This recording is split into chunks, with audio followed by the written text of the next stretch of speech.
They strutted into court wearing $1,000 suits, certain I would be crushed within 15 minutes. My sister thought she could manipulate the law like she cooked our company books, and my parents mistook my silence for submission. They had no idea this hearing was actually a trap my grandmother spent 5 years designing. When those doors opened, the man who walked in held the key to exiling them from high society forever.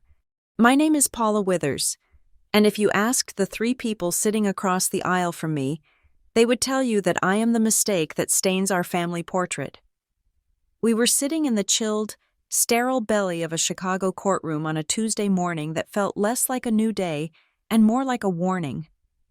Outside the heavy reinforced windows, the city was weeping. A relentless gray sleet battered the glass, blurring the skyline into a smudge of charcoal and steel. But the weather was significantly warmer than the atmosphere inside room 304. I sat alone at the defendant's table, to my right. The empty chair where a lawyer should have been sitting seemed to scream my incompetence to everyone present. I had no paralegals whispering strategy in my ear, no stacks of leather-bound case law to build a fortress around me. All I had was a single, thin manila folder resting on the polished mahogany surface, my hands clasped loosely in my lap, and a heart that was beating with a rhythm so steady it would have terrified my physician. Across the divide, the opposition looked like a royal court preparing for a coronation. My sister, Clarissa, sat at the center of the formation. She was 38 years old and the CEO of Withers Real Estate, a title she wore like a crown of thorns she used to draw blood from others. Today, she was dressed in a bespoke ivory suit that likely cost more than I made in 6 months of freelance graphic design work. The color was a strategic choice: white, innocent, pure. It was designed to contrast with the dreary weather and the somber nature of the proceedings, making her look like a beacon of light amidst a tragedy. She had mastered the art of performative grief. Her makeup was minimal, just enough to highlight the darkness under her eyes, darkness I knew was from late nights with her auditors, not from weeping over our grandmother, and she held a lace handkerchief that remained suspiciously dry. Behind her sat the wall, Robert and Elaine Withers, my parents.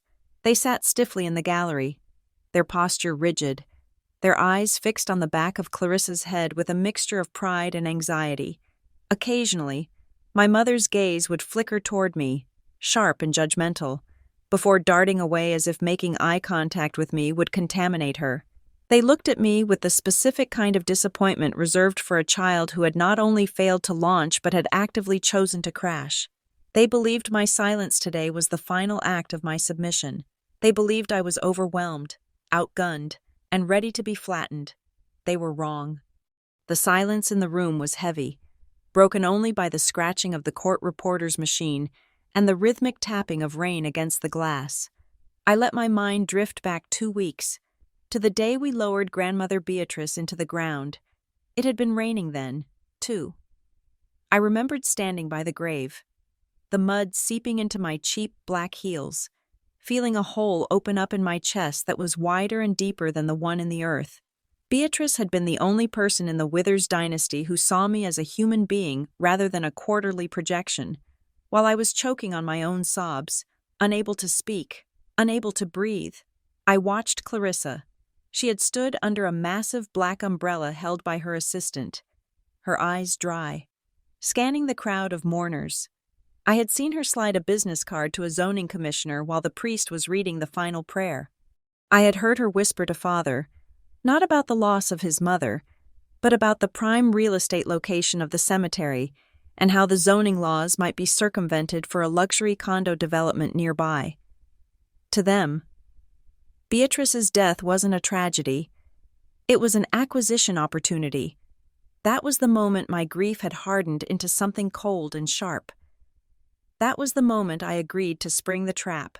"All rise," the bailiff's voice boomed, snapping me back to the present. Judge Holloway entered.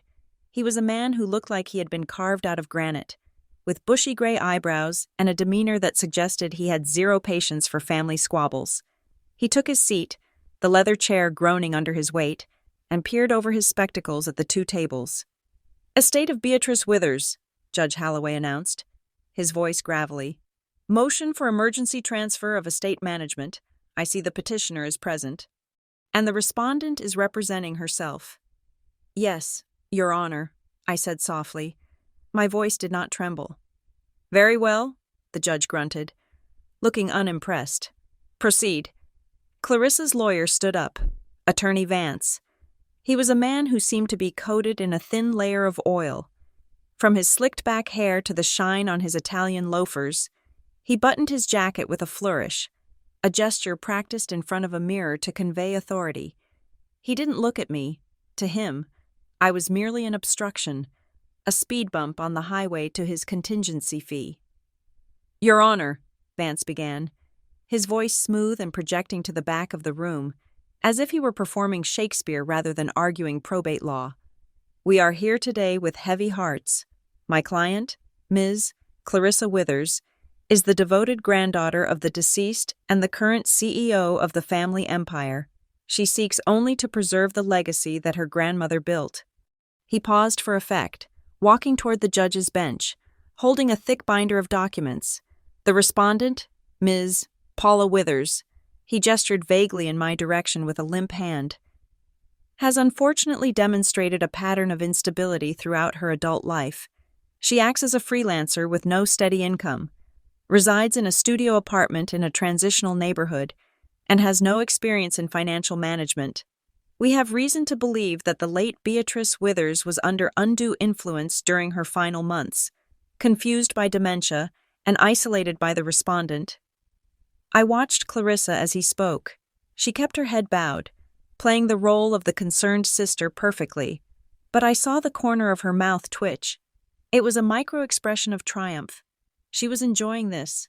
She loved hearing a stranger list my failures in a public record. Therefore, Vance continued, his voice rising in a crescendo, we are filing an emergency motion to transfer all management of the Beatrice Withers estate to Clarissa Withers immediately, citing the respondent's lack of financial literacy and psychological fitness. We have affidavits from family members, specifically the parents of both parties, attesting to Ms. Paula Withers' history of erratic behavior and inability to handle complex assets. To leave the estate in her hands, even for another 24 hours, would be negligent. Vance slammed the binder onto the judge's bench. The thud echoed in the silent room. It sounded like a gavel sealing my fate. We asked the court to intervene, Vance concluded. Not for the sake of my client, but for the safety of the estate itself. He returned to his seat. Shooting a reassuring nod to Clarissa, she reached out and squeezed his hand, a gesture of gratitude that looked as rehearsed as her outfit. My parents, behind her, nodded in solemn agreement. They looked at the judge with pleading eyes, begging him to save the family money from their incompetent daughter. Judge Holloway leafed through the binder Vance had presented. He took his time, the silence stretching out until it felt like a physical weight pressing down on my chest. Finally, he looked up and turned his gaze toward me. Ms. Withers, the judge said, addressing me directly. You have heard the motion. You are here without counsel. Do you have a response? Do you have any objections to your sister assuming temporary control of the assets while we sort out the competency hearing? The room seemed to hold its breath. Clarissa lifted her head slightly. Turning to look at me, the mask of grief slipped for a fraction of a second, revealing the predator underneath. Her eyes locked onto mine, icy and mocking. She raised one perfectly sculpted eyebrow. A silent dare. Go ahead, her look said. Stutter. Cry. Beg. Do what you always do. I looked at the clock on the back wall. The second hand was sweeping past the number 6. I stood up. I moved slowly, deliberately. I smoothed the front of my simple black dress, picked up my thin manila folder, and walked to the center of the room. I did not look at my parents. I did not look at the judge. I looked straight at Clarissa. Ms. Withers, the judge prompted, his tone impatient. I asked if you have an objection. I object, Your Honor, I said. My voice was not loud, but it was clear. It cut through the humid air of the courtroom like a razor. It lacked the theatricality of Vance's speech. but it carried a resonance that made the court reporter pause her typing. Clarissa let out a short, sharp exhale through her nose, a suppressed laugh. Vance smirked, leaning back in his chair, ready to watch me flail. "On what grounds?" Judge Holloway asked, leaning forward. "Do you have evidence to refute these financial statements? Do you have a psychological evaluation to counter their claims?" "I object," I continued, ignoring his specific questions. "Not because I am fighting for the assets, and certainly not because I care about their opinions of my lifestyle." I turned to face the judge. I saw confusion flicker in his eyes. He was used to desperate people fighting for scraps, not calm resignation. "I object because this entire hearing is meaningless," I said. "This court has no jurisdiction over the assets in question. The premise of their argument is flawed because the estate they are fighting over does not exist in the way they think it does." "Meaningless," Vance scoffed, standing up halfway. "Your Honor, this is exactly the kind of erratic behavior we—" "Sit down, counselor," Judge Holloway snapped, holding up a hand. He looked back at me, intrigued. "Explain yourself, Ms. Withers, and be quick about it." I looked back at the clock. The second hand was sweeping past the number 9. "I don't need to explain it, Your Honor," I said, a small, cold smile touching my lips for the first time that day. "He will explain it to me." "Who?" the judge asked. "The man who actually holds the keys," I replied. "He will be here in 10 seconds. Clarissa frowned, her brow furrowing. She looked around the room, expecting perhaps a witness, or maybe a doctor I had dragged in from the street. She saw no one. The doors were closed. The courtroom was sealed. "She's delusional," Clarissa whispered loudly to Vance. "She's hearing voices. This proves everything." 5 seconds, I said, counting down aloud. "Ms. Withers, if this is a stunt, I will hold you in contempt," the judge warned, his face reddening. 4, I said. "Your Honor, please," Vance said, standing up again. "Let's end this farce." 3, I continued, my eyes fixed on the heavy double doors at the back of the room. 2, my parents exchanged a look of pure panic, not because they believed me, but because they had never seen me like this.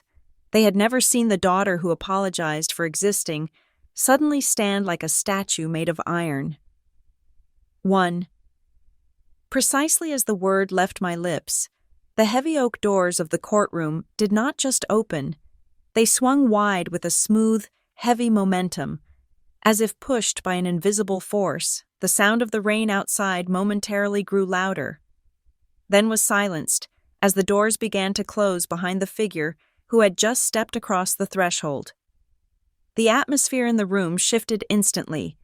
It was not merely that a stranger had entered. It was as though the temperature in the courtroom had dropped 20 degrees in a single heartbeat. The air, previously thick with the humidity of the storm outside and the stench of my sister's perfume, suddenly felt thin and razor-sharp. The man standing in the doorway did not look like he belonged in a municipal building. He did not look like he belonged in Chicago. He looked like he had stepped out of a high-contrast photograph, a void in the shape of a human being that absorbed the ambient light around him.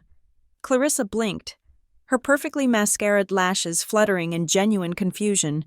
She turned her head slightly to look at the intruder, her expression hovering somewhere between annoyance and amusement. To her, this was an interruption, a production error in a play she was directing. She leaned toward her attorney, whispering something that was audible only due to the profound silence that had descended upon us. She asked if this was a courier. She assumed, in her infinite arrogance, that perhaps I had ordered a pizza or a last-minute plea deal. Attorney Vance, however, was not smiling. The smirk that had been plastered onto his face moments ago had vanished, replaced by a slack-jawed stare that betrayed a sudden, primal instinct for self-preservation. He knew, even before the man took a second step, that the rules of engagement had just changed violently. The man walked forward. His gait was terrifyingly precise. There was no wasted energy, no scuffing of heels against the linoleum floor. He moved with the fluid, predatory grace of a jungle cat stalking prey that had not yet realized it was being hunted. He was wearing a suit that made Vance's Italian wool look like polyester from a discount rack. It was black, a matte fabric that seemed to swallow the courtroom's fluorescent lighting. There were no logos, no designer labels stitched onto the cuff, no flashy watch glinting on his wrist. His tie was a sliver of midnight silk, knotted with mathematical perfection against a shirt of startling, clinical white. He did not look at me. He did not look at my parents, who were craning their necks like confused tortoises. He certainly did not look at Clarissa. He walked straight down the center aisle, passing the bar that separated the gallery from the litigation area, and he did not stop until he reached the court clerk's desk. He carried a briefcase in his left hand. It was not leather. It was constructed from a dark, brushed metal, perhaps titanium or carbon fiber, with reinforced corners and a locking mechanism that looked complicated enough to launch a nuclear warhead. He set the case down on the clerk's table with a heavy, solid thud that echoed like a gunshot in the silent room. Judge Holloway, who had been on the verge of holding me in contempt for my countdown, had frozen. His mouth was open, ready to shout an order, but the words died in his throat. He squinted, leaning over his bench to get a better look at the intruder. The judge was a man of the system, a creature of statute and precedent, but as he looked at the man in black, I saw a flicker of recognition in his eyes. It was the look of a man who realizes he has accidentally wandered into a cage with a tiger. The stranger stood tall, his hands resting lightly on the metal briefcase. He turned his head slowly to face the bench. His face was a mask of indifference, high cheekbones, eyes the color of flint, and a mouth set in a firm, unyielding line. He looked to be in his 50s, though his skin was unlined, preserved by the kind of expensive healthcare and low-stress environment that only extreme wealth can provide. "Identify yourself," Judge Holloway said. Though his voice lacked its usual thunder, it sounded thin, almost polite. The man did not shout. He did not project his voice like a lawyer trying to impress a jury. He spoke in a baritone that vibrated on the floorboards. "My name is Arthur Sterling," he said. "I am the senior executor for the Obsidian Asset Management Group." At the mention of the name Obsidian, a visible tremor went through the judge. He sat back in his chair as if he had been physically pushed. He took off his glasses, wiped them on his robe, and put them back on, staring at the small, subtle emblem embossed on the corner of the metal briefcase. It was a simple geometric shape, a black gemstone with sharp angles, understated and terrifying to anyone who knew what it represented. Obsidian was not a bank. It was not an investment firm that advertised during football games or had branches in shopping malls. It was a fortress. It was the entity that managed the wealth of families who owned countries. Not just companies, they were the shadows behind the throne, the silent architects of dynasties. They did not step into courtrooms like this.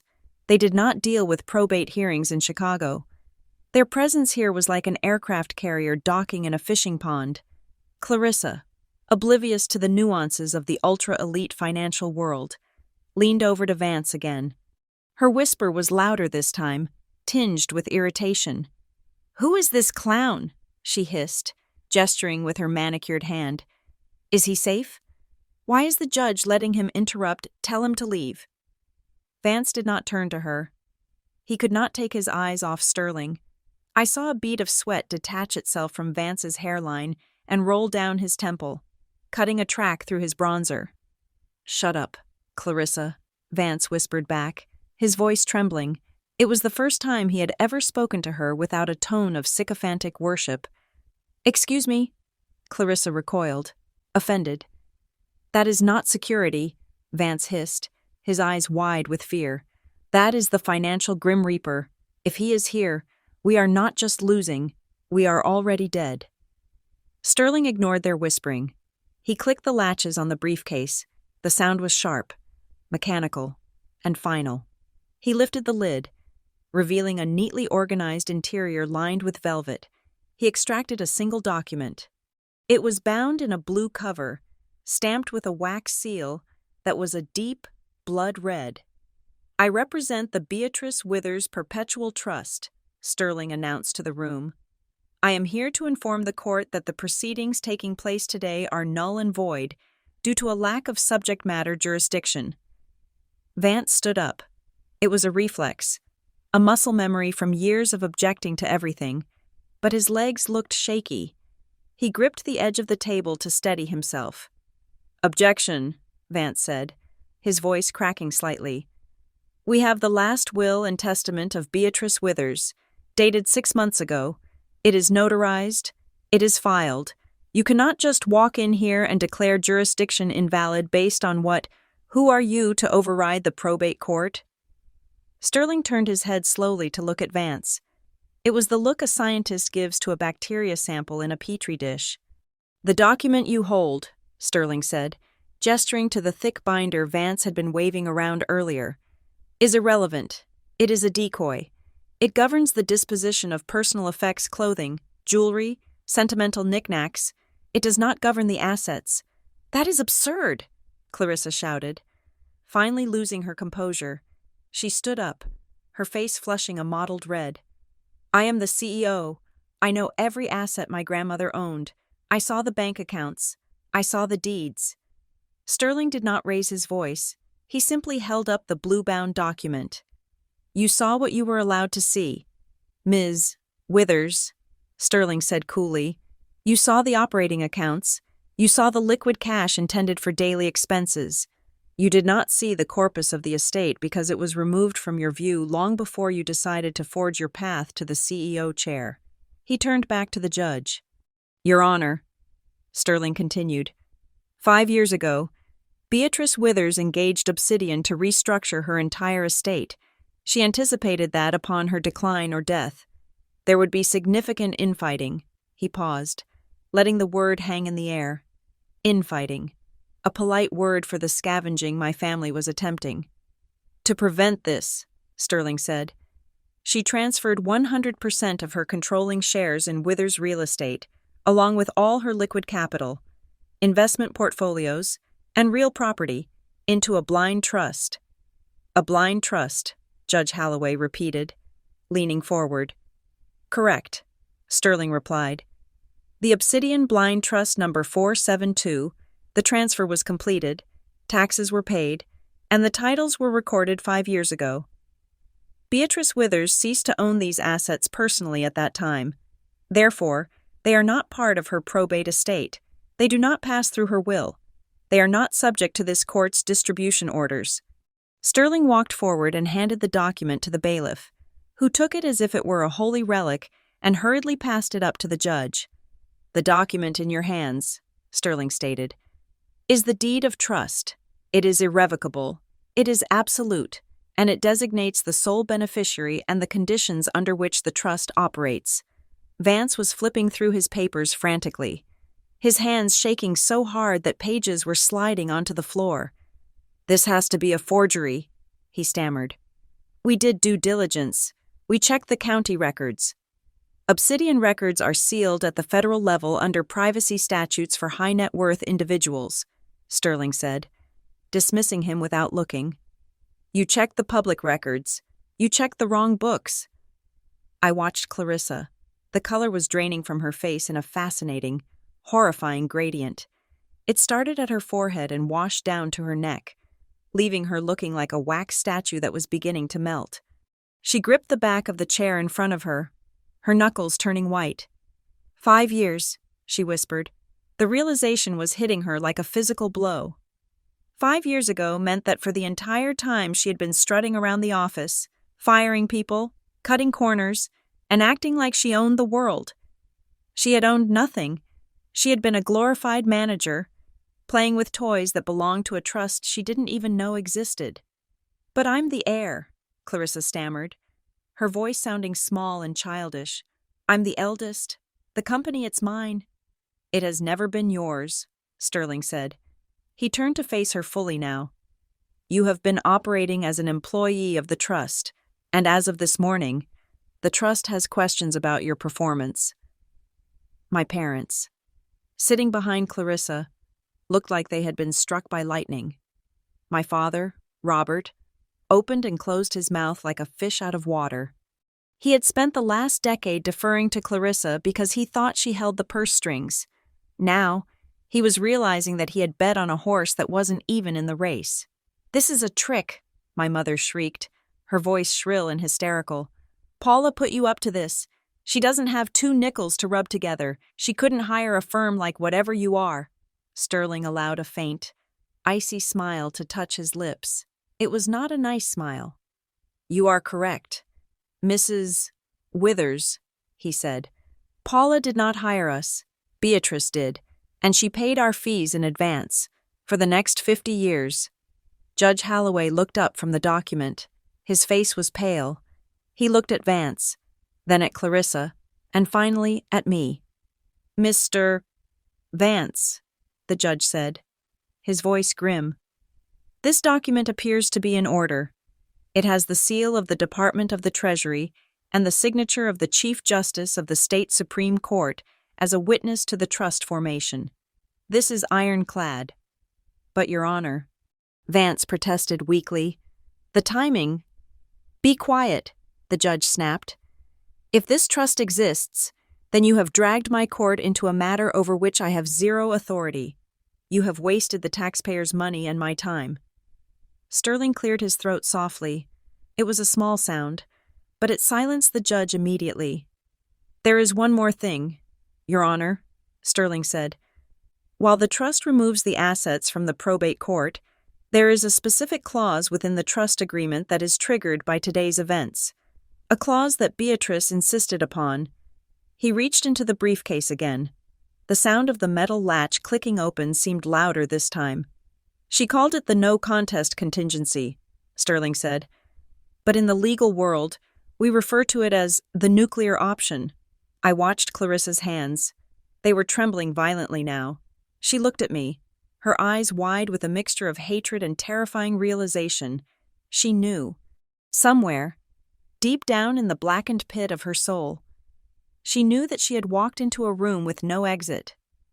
I leaned back in my chair, the wood hard against my spine, and for the first time in years, I took a full, deep breath. The air didn't smell like cheap perfume and fear anymore. It smelled like rain. It smelled like justice. Sterling pulled out a second document, this one just a single page on thick, cream-colored bond paper. "This," Sterling said, holding it up, "details what happens to any family member who attempts to challenge the distribution of assets or claim incapacity of the founder." He placed the paper on the judge's bench. "I suggest you read Clause 4, Your Honor," Sterling said, "and then I suggest someone bring Ms. Withers a glass of water. She's going to need it." Judge Holloway sat in a silence that was heavy enough to crush bones. He adjusted his spectacles, his eyes scanning the single sheet of cream-colored paper Sterling had placed before him. The only sound in the room was the rhythmic drumming of the rain against the window pane, a natural metronome counting down the remaining seconds of my sister's manufactured reality. The judge looked up, removing his glasses with a slow, deliberate movement. He looked at Vance, then at Clarissa, with an expression that was no longer impatient. It was a pity. "Counselor," Judge Holloway said, his voice level and devoid of its earlier aggression, "I have reviewed the authentication marks and the federal seals on this document.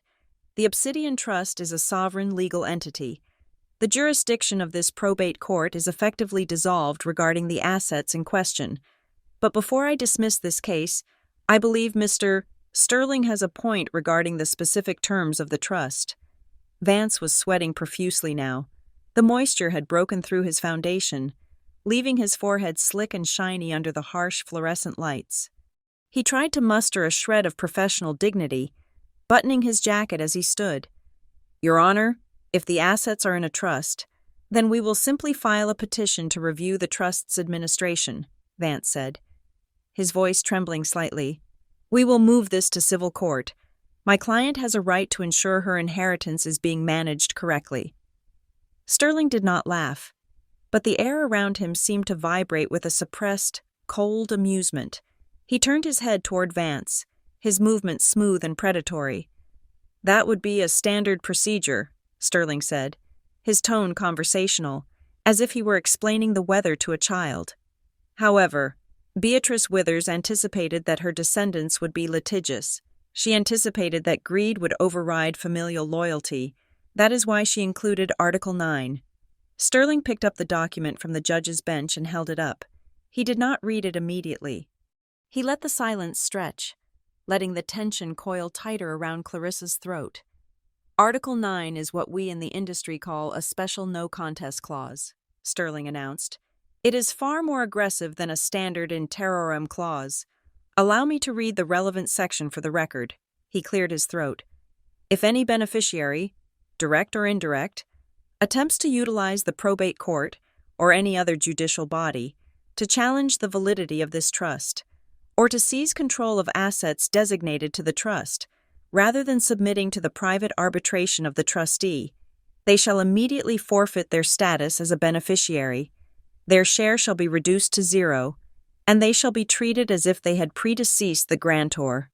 The words hung in the air like smoke. Clarissa's mouth fell open. She blinked rapidly, her brain trying to process the legal jargon that had just effectively erased her future. 0, Sterling repeated, the word landing with the weight of a hammer.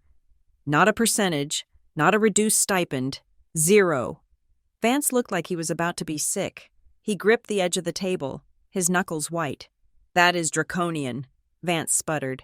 And it is unenforceable. My client acted in good faith.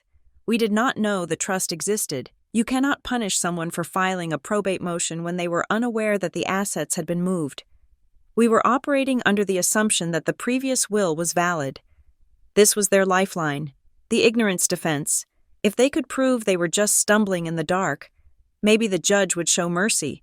Maybe they could retreat, regroup, and attack the trust from a different angle later. Sterling turned to his metal briefcase again. He moved with the terrifying efficiency of a machine. Ignorance is a valid defense in some cases, Sterling conceded, his voice smooth. But not in this one. He pulled out a single sheet of paper, stapled to a glossy photograph. He slid it across the table toward Vance. 3 years ago, on the 14th of February, an official communiqué was sent to Ms. Clarissa Withers via registered mail and secure email, Sterling stated. It was a formal notification from Obsidian Asset Management. It informed her that the primary assets of Withers Real Estate had been absorbed into a blind trust and that she was being retained as a salaried chief executive officer, not as an owner. Clarissa's eyes darted to the paper. I watched her closely. I saw the memory surface behind her eyes. Here is the digital tracking log, Sterling continued, pointing a long, manicured finger at the document. It shows the email was opened at 9 in the morning. It was read, and then, at 9:15, it was deleted. Vance snatched the paper, reading it frantically. You knew, Vance whispered, turning to Clarissa. You knew the company wasn't yours. Clarissa's face twisted. I get hundreds of emails a day, she snapped, her voice rising in pitch. I thought it was spam. I thought it was some phishing scam. Who sends a letter like that? Obsidian. It sounds like a comic book villain. I ignored it because it looked ridiculous. You ignored it, Sterling corrected, because it did not align with your narrative. You chose to believe that your grandmother was simply letting you run things until she died. You chose arrogance over due diligence. It doesn't matter, Clarissa shrieked. She slammed her hand down on the table, the sound echoing like a gunshot. The mask of the grieving, elegant granddaughter finally shattered completely, revealing the petulant, spoiled child underneath. The old woman was crazy, Clarissa yelled, pointing a trembling finger at the empty witness stand. Everyone knows it. She was losing her mind for the last 5 years. She probably signed those papers when she didn't even know what day of the week it was. Paula brainwashed her. Paula sat by her bed and whispered poison into her ear until she signed over everything to some shadow corporation. The courtroom fell into a stunned silence. Even Vance flinched, taking a half step away from his client. My parents, sitting in the back, looked frozen, their eyes wide with horror. Sterling stood perfectly still. He did not look angry. He did not look offended. Slowly, a smile spread across his face. It was not a smile of warmth. It was the smile of a trap snapping shut. It was cold, precise, and absolutely terrifying. "Thank you, Ms. Withers," Sterling said softly. Clarissa froze. She realized, too late, that the silence in the room wasn't fear of her outburst. It was the silence of people watching a car crash. "What?" she breathed. "You just activated subsection 4, Sterling said. His voice was light, almost cheerful. "The defamation of capacity clause." He turned back to the judge, who was now watching the proceedings with a mixture of awe and disbelief. Subsection 4 states that if any beneficiary makes a public or legal claim that the grantor Beatrice Withers lacked mental capacity or was under undue influence, without submitting medical evidence prior to the formation of the trust, they are subject to immediate and permanent disinheritance. This clause exists specifically to protect the dignity of the deceased from exactly this kind of slander. Sterling looked back at Clarissa. "You just went on record, in a court of law, screaming that the grantor was crazy and losing her mind. The court reporter has typed it. It is done." Clarissa looked around the room, her eyes wild. She looked at Vance, who was staring at his shoes. She looked at our parents, who were shrinking into their seats, trying to become invisible. "But I was just," Clarissa stammered. "I was upset. It was the heat of the moment." "The trust does not recognize heat of the moment as a legal exception," Sterling said coldly. "The trust is a binary system, 0 or 1. You just chose 0. I felt a strange sensation in my chest. It wasn't joy. It was a relief. It was the feeling of a heavy weight finally being lifted after years of carrying it uphill. I looked at my sister. Really looked at her. For the first time in years. She looked small. The ivory suit no longer looked powerful. It looked like a costume she had outgrown. "You just burned your winning ticket." "Clarissa," I said. My voice was quiet, but in the dead silence of the room, it carried to every corner. Clarissa whipped her head around to look at me. Her eyes were red-rimmed, her face patchy with rage and panic. "Shut up," she hissed. "You did this? You planned this." "I didn't plan anything," I said calmly. "I just didn't scream at a dead woman." Behind Clarissa, I saw the exact moment the reality hit my parents. My mother, Elaine, brought a hand to her mouth, her diamond rings catching the dull light. My father, Robert, slumped forward, his face turning a shade of gray that matched the rain outside. They had spent the last decade alienating me. The failure, to cozy up to Clarissa, the success. They had poured their retirement savings into Clarissa's ventures.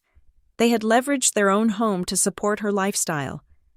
Believing that the inheritance would pay it all back tenfold, they had sat in this courtroom, ready to watch me be destroyed, banking on the idea that Clarissa was the golden goose. Now, they were realizing that the goose was dead, and they were standing in the slaughterhouse holding the knife. "Mr. Sterling," my father croaked. Standing up, his legs looked unsteady. Surely there is a misunderstanding. Clarissa is passionate. She loved her grandmother. We can discuss this. We are family." Sterling turned his gaze to my parents.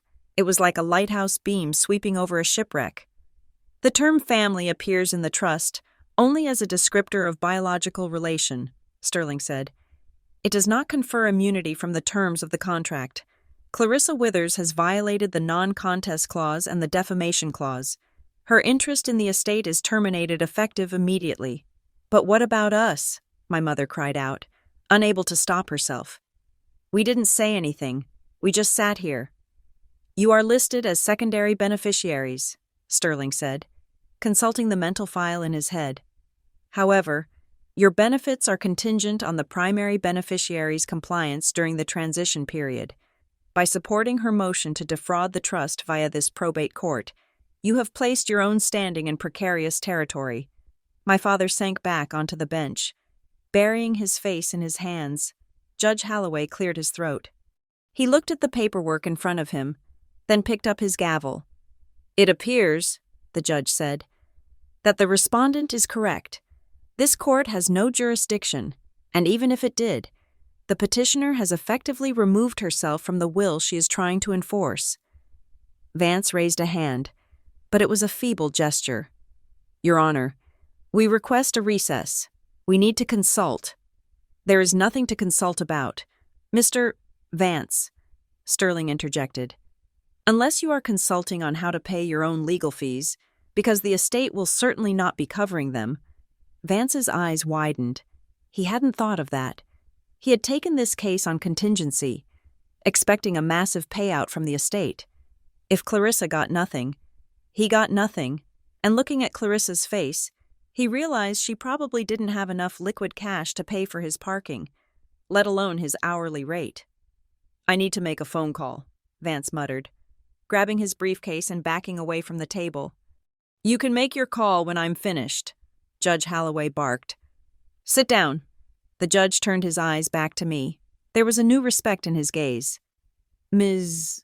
Withers, he said to me. It seems your objection is sustained. The motion for emergency transfer is denied. The assets remain under the purview of the Obsidian Trust. I nodded my head in a small, respectful bow. Thank you, Your Honor. Clarissa was vibrating. It was a physical tremor that started in her hands and shook her entire frame. She was breathing in short, shallow gasps. She looked at the judge, then at Sterling, and finally, her gaze landed on me. This isn't over, she whispered, her voice sounding like grinding glass. You think you've won? You think a piece of paper stops me? I am the CEO. I control the buildings. I have the keys. I have the accounts. Sterling sighed. It was a sound of profound boredom. Actually, he said, checking his watch, a sleek, black timepiece that probably cost more than my parents' car. You don't... Excuse me, Clarissa snapped. As of 2 minutes ago, Sterling said, when you formally contested the trust and defamed the grantor, a signal was sent to our central server. Your corporate access cards have been deactivated. Your company email has been suspended, and security at the Withers Tower has been instructed to escort you from the premises if you attempt to enter. You can't do that, Clarissa screamed. I run that company. You ran that company, Sterling corrected.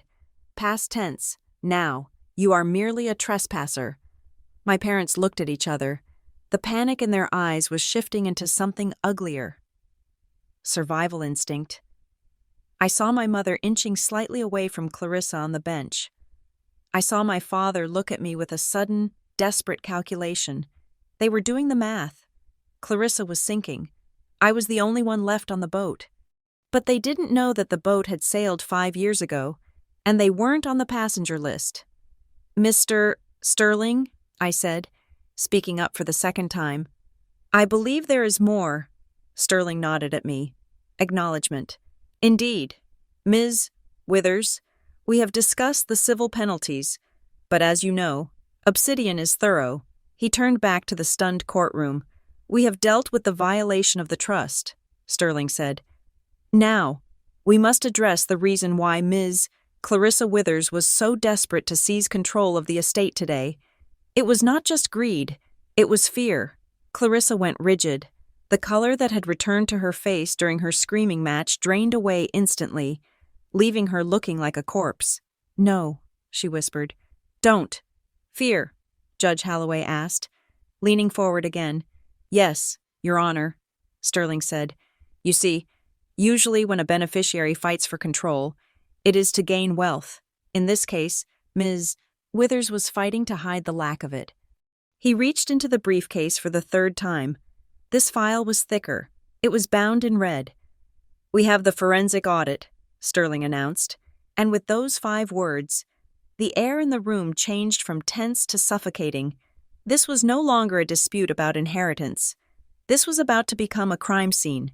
The transition was so sudden, it was almost impressive.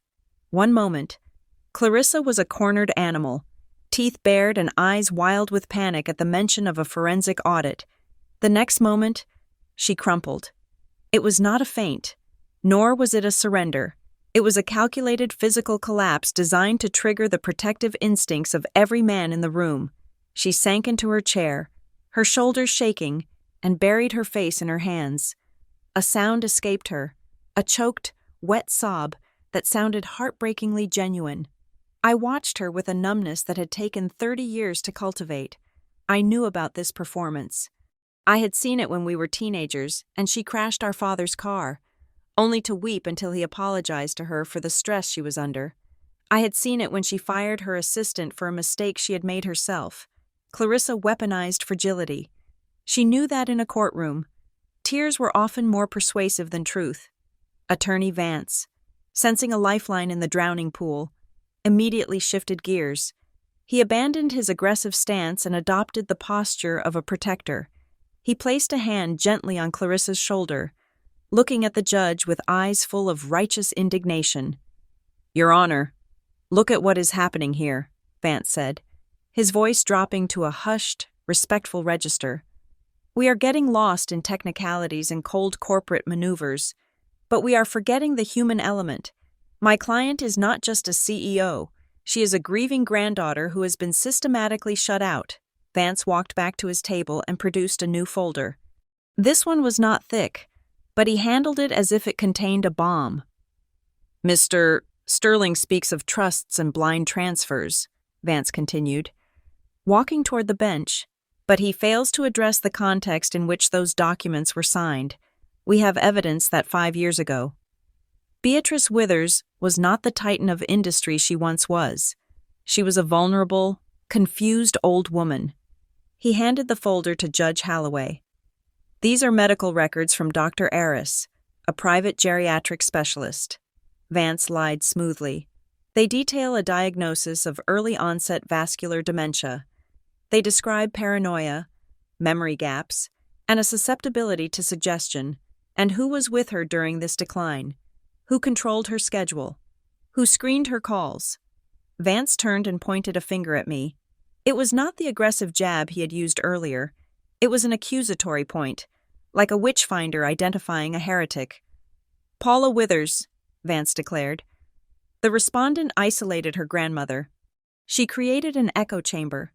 She fed a confused elderly woman lies about her family, poisoning her mind against her own son and her devoted granddaughter. All to secure a signature on a document she could not possibly understand." The judge frowned, opening the folder. I knew what was inside. Fabricated charts, notes from a doctor who had lost his license for overprescribing opioids and would sign anything for $5,000. It was a lie, but on paper, it looked like medicine. "Is this true?" Judge Holloway asked, looking at my parents. "Was the deceased isolated?" This was the moment. I looked at my mother, Elaine. I looked at my father, Robert. They were not evil people in the way Clarissa was evil. They were weak. They were followers who were terrified of discomfort and poverty. They saw Clarissa as their retirement plan, and they saw me as a liability. My mother dabbed at her eyes with a tissue. She did not look at me. She looked at the floor. "It was terrible, Your Honor," my mother said, her voice shaking. "We tried to visit. We really did. Every Sunday. We would drive over. But Paula would meet us at the door.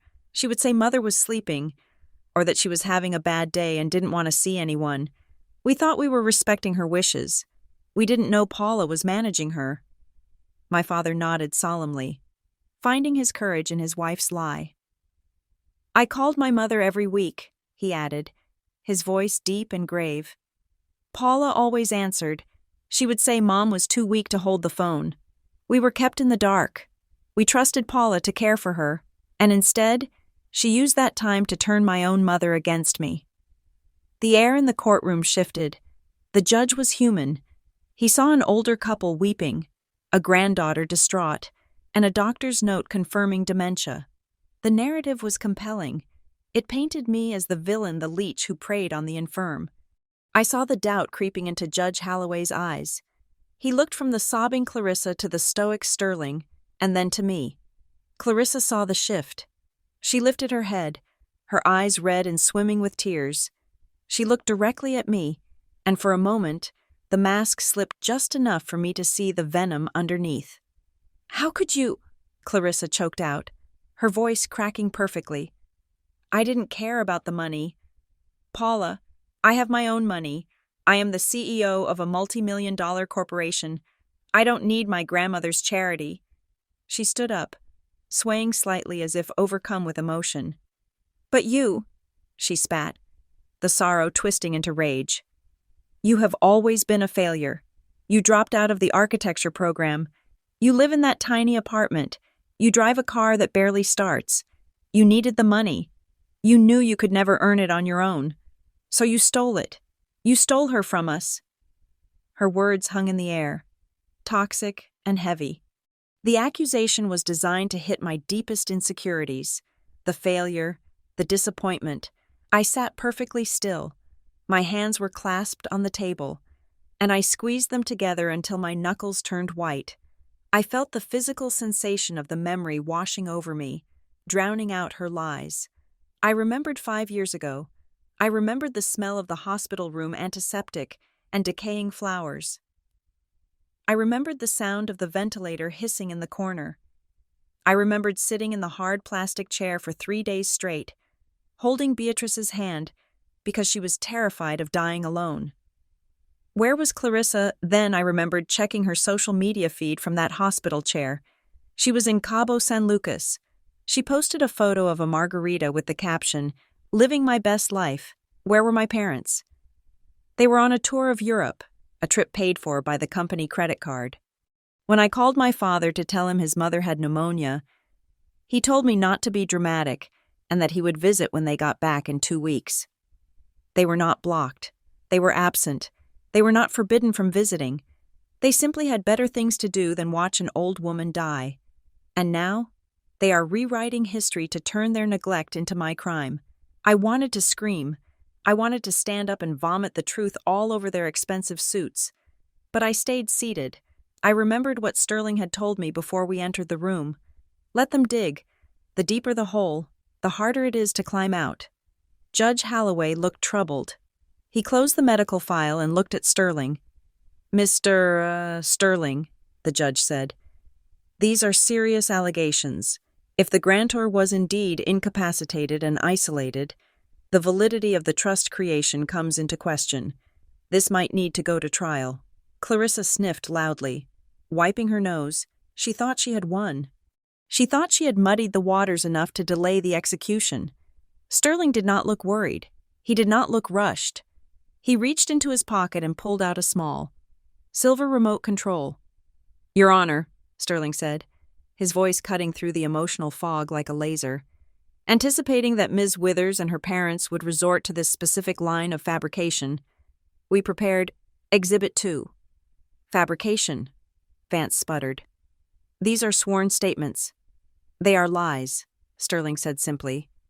"And unlike your client, we do not ask the court to take our word for it. We ask the court to listen to the only person whose opinion actually matters." Sterling pointed the remote at the ceiling. "Permission to deploy the audiovisual array?" Sterling asked. Judge Holloway nodded, intrigued. "Granted." Sterling pressed a button. A low hum filled the room. From a recessed panel in the ceiling, a large projection screen descended. It unrolled smoothly, covering the wooden paneling behind the witness stand. At the same time, the lights in the courtroom dimmed automatically, a feature of the smart room technology I hadn't realized existed. Clarissa stopped crying. She stared at the screen, her tear-stained face freezing in a rictus of apprehension. My parents shifted in their seats. They knew Beatrice.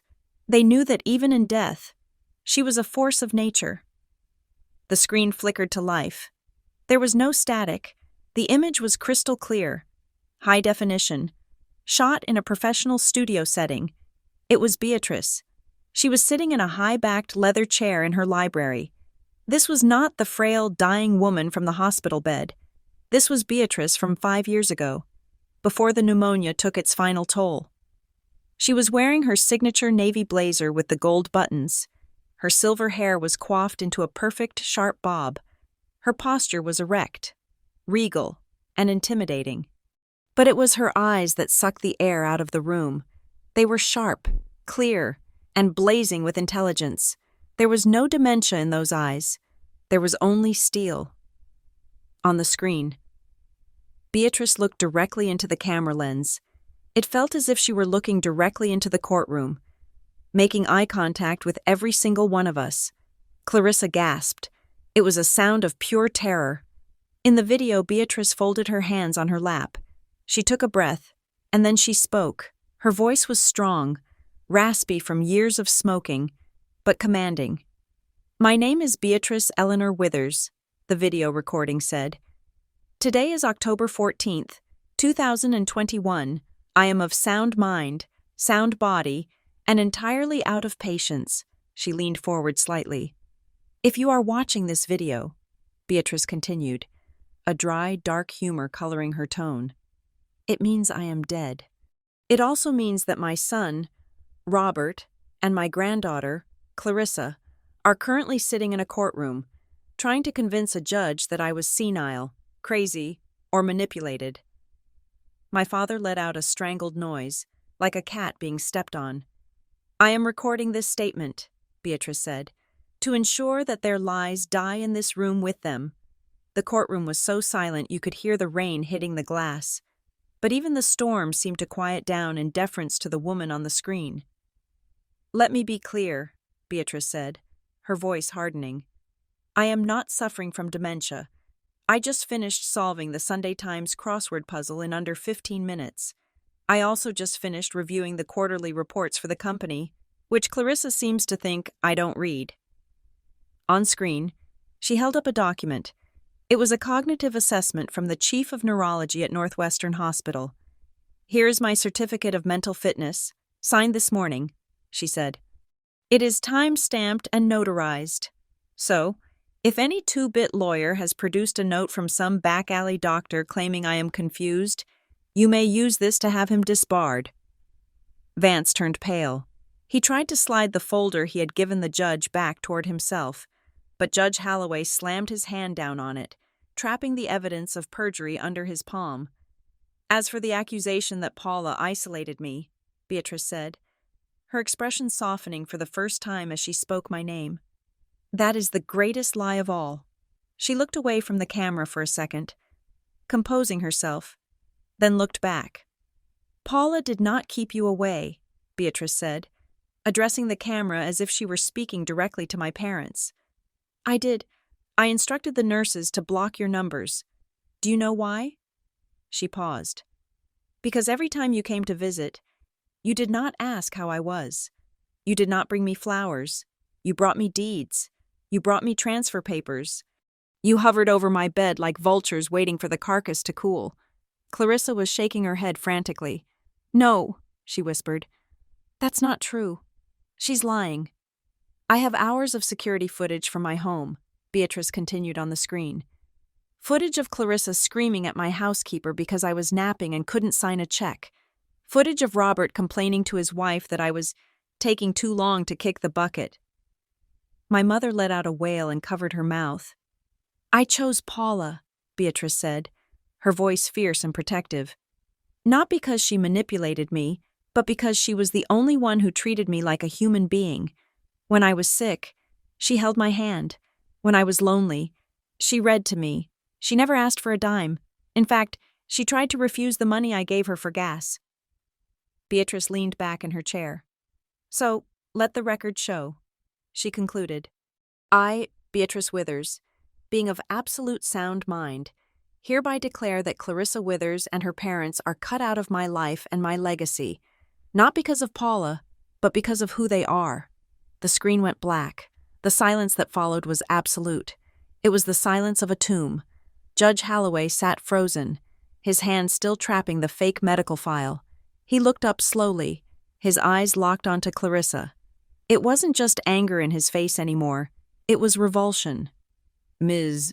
Withers," the judge said, his voice dangerously quiet. "Mr. Vance, I believe you have some explaining to do regarding this medical file." Clarissa looked at the blank screen, then at the judge, then at me. Her face was a mask of crumbling plaster. The victim act had evaporated. There was nowhere left to hide. "She hated me," Clarissa whispered, her voice trembling with a mixture of shock and narcissism. She planned this. She hated me because I was strong, because I was like her. No, I said softly, speaking into the silence. She didn't hate you, Clarissa. She was just disappointed. Sterling stepped forward, breaking the spell. Exhibit 2 has been entered into the record, Sterling stated calmly, and now that we have established the mental competency of the grantor and the perjury of the petitioners, I believe it is time to discuss the financial realities that Ms. Withers has been trying so desperately to avoid. He looked at the judge. The video was a moral argument, Sterling said. Now, we move to the criminal one. The silence that followed the first video clip was not empty. It was heavy, suffocating, and thick with the debris of my family's shattered reputation. The screen had gone dark, but the image of my grandmother, Beatrice, burned in the retina of everyone present. Clarissa was gripping the edge of the defendant's table, her knuckles white, her breath coming in shallow, ragged gasps. She looked like a swimmer who had just been pulled under a wave and was realizing, with terrifying clarity, that she did not know which way was up. Mr. Sterling did not give them time to recover. He did not offer a moment for rebuttal or for Attorney Vance to conjure up another lie about medical malpractice. He simply pressed a button on the silver remote control, and the screen flickered back to life. That, Sterling said, his voice devoid of emotion, was the declaration of competency. Now, we move to the declaration of intent. The video resumed. Beatrice was still sitting in her high-backed leather chair, but the camera angle had shifted slightly, zooming in to capture the nuances of her expression. She looked tired, not with the fatigue of age, but with the exhaustion of a woman who had spent a lifetime building an empire only to watch wolves circle the gates. If this specific segment is being played, Beatrice said from the screen, her eyes locking onto the lens with a piercing intensity, it means that my son, Robert, and my granddaughter, Clarissa, have not simply contested the will. It means they are actively trying to steal the life's work of a woman they spent the last decade ignoring. On the screen, Beatrice reached for a glass of water. Her hand was steady. There was no tremor, no sign of the frailty Clarissa had mocked just minutes ago. I want to address the allegations of undue influence directly, Beatrice continued. Clarissa claims Paula kept her away. Let us look at the record of the times Clarissa did manage to visit. Beatrice picked up a small black notebook from the desk beside her. She opened it to a marked page. August 12th, 2020. She read aloud. Clarissa arrived at 2 in the afternoon. She did not say hello. She did not ask about my physical therapy. She walked in, threw a stack of transfer deeds onto my lap, and told me that if I did not sign the commercial property on Wacker Drive over to her, the tax implications would bankrupt the company. In the courtroom, Clarissa flinched physically, as if she had been slapped. When I told her that I had already reviewed the tax codes and that her assessment was incorrect, Beatrice continued, looking up from the notebook. She did not argue the math. She threw a crystal vase, the one my late husband bought in Vienna, against the wall. The video cut away from Beatrice's face for a brief second to display a time-stamped photograph. It showed shattered glass on the Persian rug of my grandmother's study, flowers strewn amidst the debris like casualties of war. She called me a stubborn old witch, Beatrice's voice narrated over the image, and then she stormed out, telling the nurse on duty that I was impossible and confused. The video returned to Beatrice. She leaned forward, her expression hardening into something made of flint and iron. That was not confusion. Clarissa, she said, addressing the camera as if my sister were sitting right across the desk. That was me, realizing that you are not a businesswoman, you are a bully, and you only bully people you think are too weak to fight back. Clarissa was shaking her head, a low, keening sound escaping her throat. No, she whispered. That's not I didn't. But Clarissa is just the symptom, Beatrice said on the screen. Let us talk about the cause. Let us talk about my son. My father, Robert, stiffened. He had been hoping, praying perhaps, that his mother's wrath would be focused solely on the granddaughter who ran the company. He had forgotten that he was the one who raised her. "Robert," Beatrice said, her voice dropping an octave, becoming softer but infinitely more dangerous. "And Elaine, you stood in court today, I assume, and told a judge that you loved me, that you missed me, that you wanted to protect me." Beatrice pressed a button on a small digital recorder sitting on her desk in the video. "I have cameras in the living room, Robert," she said. "But I also have microphones in the hallway. You really should be more careful about what you say when you think the old woman is asleep." Static hissed from the courtroom speakers, followed by a voice that was unmistakably my father's. It was younger, less guarded, and dripping with venom. "God, how much longer is this going to take?" the voice on the recording groaned. "She's lingering. Elaine, she's just lingering out of spite. The doctor said 6 months, and it has been a year." Then, my mother's voice, sharp and impatient. "We can't book the cruise until the estate clears. Bob, if she hangs on through the summer, we lose the deposit. It is just selfish. She is just a useless old hag, taking up space in a house she can't even walk around in. Why doesn't she just die already?" The recording clicked off. The silence in the courtroom was absolute. It was the kind of silence that happens after a bomb goes off, before the screaming starts. My parents were not moving. They were not breathing. My father was staring at the table, his face a mask of gray ash. My mother was weeping, but it was not the pretty, sympathetic weeping she had performed earlier. It was the ugly, terrified sobbing of someone who had been stripped naked in the town square. I sat there, and I felt a strange sensation in my chest. For years, I had suspected they felt this way. I had felt their disdain in the way they looked at me, in the way they ignored her. But hearing them wish for her death so they could go on a cruise, it cauterized the wound. The part of me that still craved their approval died in that chair, and it was a relief. "You wanted me to die," Beatrice said on the screen, her voice calm. "And eventually, you will get your wish. But you will not get the reward you think you are entitled to." She clasped her hands together. "Now, let us speak of Paula." The mention of my name made my heart hammer against my ribs. I looked up at the screen, meeting the eyes of the woman who had been my only shield. "You all call her a failure," Beatrice said. "You mock her because she drives a used car and lives in a studio apartment. You think she is weak because she is quiet, but you are mistaking kindness for weakness. That is a fatal error." She smiled then, a genuine, warm smile that transformed her face, making her look 20 years younger. "I chose Paula," she said. "Not because she is obedient. She isn't. She argued with me about my medication every single day." Beatrice chuckled softly. "I chose her because in the 5 years of my illness, amidst all the lawyers, the doctors, the accountants, and the greedy relatives, she was the only person who ever sat down next to me and asked, 'Grandma, are you in pain?' instead of asking, 'Grandma, where's the checkbook?'" Tears pricked my eyes. I remembered that day. It was a Tuesday. She had been wincing every time she moved her arm. I had just sat with her, rubbing her shoulder with arnica cream, ignoring the stack of legal documents Clarissa had left on the nightstand. "Character," Beatrice declared, her voice becoming steel again, "is not measured by your bank account. It is measured by what you do when no one is watching. Paula took care of me when there was no glory in it, and that is why she is the only one worthy of the burden I am leaving behind."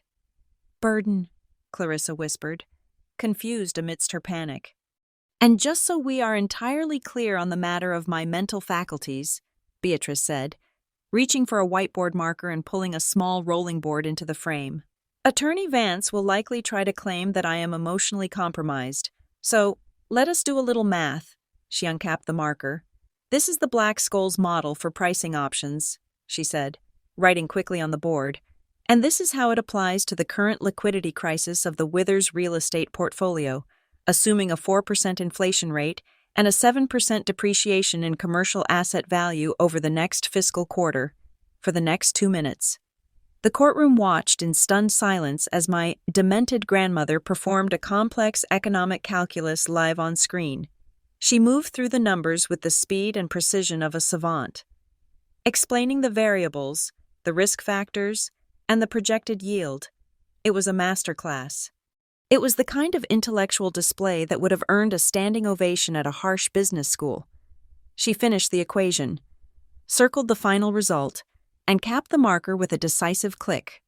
"The result," she said, pointing to the number, "indicates that if Clarissa continues her current spending strategy, the company will be insolvent within 18 months.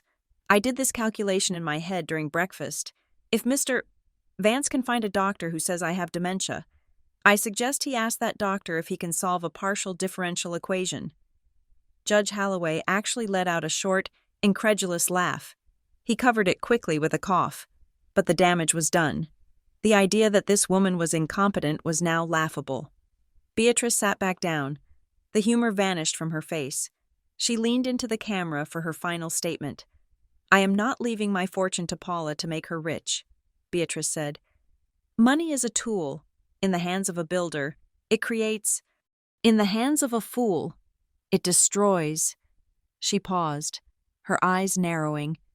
"I am leaving everything to the Obsidian Trust, with Paula as the sole executrix, because I know she has a conscience, but I also know she has a spine.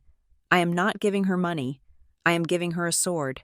I am giving her the right to punish the greedy, to dismantle the corrupt, and to ensure that the Withers name stands for something other than avarice." She looked straight at the lens. "Clarissa, Robert, Elaine, if you are watching this, you have failed the test. Goodbye." The screen went black. The lights in the courtroom did not immediately come back up, leaving us in a twilight gloom. When they finally flickered on, the atmosphere had shifted from a legal proceeding to a wake. But it wasn't a wake for my grandmother. It was a wake for the people sitting across from me. Judge Holloway stared at the blank screen for a long moment before turning his gaze to Clarissa. His expression was one of pure, unadulterated disgust. He looked at her not as a litigant, but as something unpleasant he had stepped in on the sidewalk. "Ms. Withers," the judge said, his voice dripping with disdain. "Mr. Vance, in my 20 years on the bench, I have seen some truly shameful displays of family dysfunction, but this stands in a category of its own." Clarissa was paralyzed. She stared at the empty screen, her mouth opening and closing, but no sound came out. The destruction of her reality was total. She had walked in here the queen of the city, and she was leaving as a pariah. Attorney Vance, realizing his career was flashing before his eyes, scrambled to his feet. He began shoving papers into his briefcase with trembling hands. "Your Honor," Vance stammered, sweat dripping from his nose. "In light of this new evidence, we request a recess, a continuance. We need time to authenticate the video, to review the implications." "Denied," Judge Holloway barked. The sound was like a whip crack. "You will not get a continuance. You will not get a recess. You will not get so much as a bathroom break." The judge leaned over the bench, glaring at Vance. "You came into my courtroom with falsified medical records," Holloway growled. "You wasted the court's time with a frivolous motion, and you facilitated an attempt to defraud a legitimate trust. If you say one more word about a continuance, Mr. Vance, I will have the bailiff take you into custody for contempt of court. Do I make myself clear?" Vance swallowed hard. "Crystal, Your Honor." "Good," the judge said. "Sit down and be quiet." Clarissa finally found her voice. It was thin and reedy, like a child's. "But the company," she whispered. "I'm the CEO. You can't just take it." Sterling stepped forward. He moved with the calm assurance of an executioner who has done this 1,000 times. He placed a hand on the metal briefcase, which was still resting on the clerk's table. "Your Honor," Sterling said, "the video you just watched addressed the moral and testamentary issues. It established the intent of the deceased, but as Ms. Withers just pointed out, She is, or was, the CEO. He turned to look at Clarissa. His eyes were cold, devoid of the warmth Beatrice had shown me. And that, Sterling said, brings us to the matter of why the company is insolvent. We have discussed inheritance. We have discussed the family dynamics. But we have not yet discussed the crimes. Crimes, my father whispered, lifting his head from his hands. Yes, Mr. Withers, Sterling said. You see, Beatrice didn't just spend the last 5 years dying, she spent them watching. She hired forensic accountants. She hired private investigators. She watched every wire transfer, every padded expense report, and every shell company Clarissa created. Sterling opened the metal briefcase one last time. He pulled out a thick binder, bound in red leather. That video was the goodbye, Sterling said softly. This is the indictment. He looked at the judge. Your Honor, if you thought the family drama was compelling, wait until you see the financial fraud. We are no longer in probate territory. We are now entering the realm of federal criminal statutes. I looked at Clarissa. The blood had drained from her face so completely that her skin looked translucent. She knew.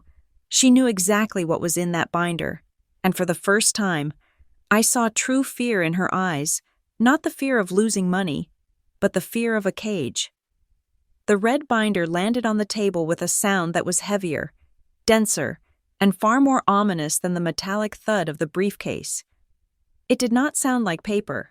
It sounded like a gavel delivering a death sentence. Arthur Sterling placed his hand on the cover. He did not open it immediately. He let it sit there, a crimson warning light pulsing in the center of the courtroom. The atmosphere had shifted again. We had moved past the emotional devastation of my grandmother's video testimony. That was the moral dismantling of my family. This was the autopsy.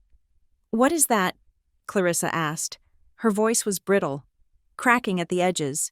She was trying to maintain the facade of the outraged CEO, but her eyes were darting around the room like a trapped animal looking for a gap in the fence. This, Sterling said, his voice dropping to a register that was clinical and cold, is a forensic audit. Do you know the difference between a standard audit and a forensic one, Ms. Withers? Clarissa did not answer. She gripped her purse as if it contained a weapon, or perhaps a passport. A standard audit checks for errors, Sterling continued, answering his own question while looking directly at the judge. It assumes the company is trying to follow the rules but might have made a few mistakes in the math. A forensic audit, however, assumes that someone is lying. It assumes theft. It assumes fraud. And it looks for the fingerprints. He flipped the cover open. We did not just look at the balance sheets, Sterling said. We looked at the metadata. We looked at the deleted entries. We looked at the wire transfers sent at 3 a.m, and what we found explains perfectly why you were so desperate to seize control of the estate today. You did not want the money to expand the business. You needed the money to fill the hole before anyone looked into the abyss. There is no hole, Clarissa snapped, though the sweat on her upper lip betrayed her. The company is liquid. We have assets. You have debt, Sterling corrected. Massive, unsecured, and unauthorized debt. He pulled out a spreadsheet that unfolded like a map of a disaster zone. He held it up for the judge to see. It was a sea of red ink. Your Honor, Sterling addressed Judge Holloway.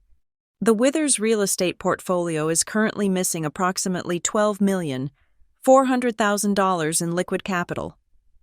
My father let out a sound that was half gasp, half wheeze. 12 million, he choked out. That's impossible. I see the quarterly reports. We made a profit of 8% last quarter. Sterling turned his gaze to my father. It was a look of profound pity mixed with contempt. You saw the reports Clarissa printed for you. Robert, Sterling said, you saw the fiction. This is the reality. For the last 24 months, your daughter has been systematically siphoning funds from the operating accounts into a series of offshore shell companies. Liar, Clarissa screamed. She stood up, her chair screeching against the floor. That is a lie. Those were consulting fees, legitimate business expenses for market research. Sit down, Ms. Withers, Judge Holloway bellowed, banging his gavel. Mr. Sterling, Continue. Explain these expenses. Sterling turned a page in the binder. He pointed to a highlighted section. Let us talk about Blue Horizon Consulting, Sterling said. Based in the Cayman Islands, over the last 18 months, Withers Real Estate paid this entity $3 million for strategic advising, a very impressive sum. He looked at Clarissa. We traced the ownership of Blue Horizon. It is not a consultancy firm. It has no employees. It has no office. It is a post office box in Georgetown. And the sole signatory on the account is a man named Julian Vane. Clarissa went white. Does the name sound familiar? Clarissa? Sterling asked. Perhaps because Mr. Vane is your personal tennis instructor, or perhaps because he is the man you took to the Maldives last November on a trip that was billed to the company as a site inspection for a property that does not exist. The courtroom was silent. The humiliation was total. Clarissa had not just stolen the money. She had stolen it to fund a romance with a man half her age, and she had been sloppy enough to leave a paper trail. $3 million to a tennis coach, Sterling murmured. That is an expensive backhand. But that is just the beginning, Sterling said. Flipping another page, the tennis instructor was a minor expense compared to the cryptocurrency disaster. My eyes widened. I looked at my sister. Clarissa had always fancied herself a tech visionary. She used to lecture me at Thanksgiving dinners about how I was wasting my life in graphic design while the real money was in the blockchain. In January of 2024, Sterling recited from the report, Clarissa withdrew $5 million from the tenant security deposit accounts, which is a felony in itself, as those funds are legally protected, and transferred them to an unregulated exchange based in the Bahamas. She bought Mooncoin, Sterling said, the name sounding ridiculous in his grave voice. A speculative digital token. She bought it for $4 a share. He paused for effect. It is currently trading at less than 1/10 of a penny. My father, Robert, put his head in his hands. He was the chairman of the board. He was legally responsible for the oversight of the company. If the tenant deposit accounts were empty, he wasn't just broke. He was liable. He could lose the house. He could lose everything. I didn't know, my father whispered to the table. I swear, I didn't know. She brought me papers to sign. She said it was routine. She said it was for the insurance. You signed them, Sterling said mercilessly. We have your signature on the authorization forms. Either you were complicit or you were criminally negligent. Take your pick. Clarissa was shaking her head violently. The market crashed, she yelled, her voice shrill and desperate. It was an investment. It would have come back up. I was going to put the money back. I just needed time. That is the definition of embezzlement, Ms. Withers, Sterling said. Borrowing money that isn't yours, without permission, to gamble on a volatile market, and when you lost it, you didn't stop. You doubled down. He turned to the next section of the binder. You started selling off assets, Sterling said. The warehouse on 35th Street, the commercial lot in Evanston, you sold them below market value to quick cash buyers to cover the hole in the accounts so the auditors wouldn't notice the missing deposits. I was saving the company, Clarissa shrieked. I was fixing it. You were cannibalizing it, Sterling retorted. You were stripping the copper wiring out of the walls to pay for the electric bill. Judge Holloway was reading the documents Sterling had provided. His face was grim. He looked like a man who had expected a simple family squabble and had instead stumbled upon a corpse. Mr. Sterling, the judge said, his voice low. These allegations are forgery, wire fraud, embezzlement of escrow funds. Do you have proof of the transactions? Hard proof. We have the bank routing numbers, Sterling said. We have the IP addresses of the computers used to make the transfers.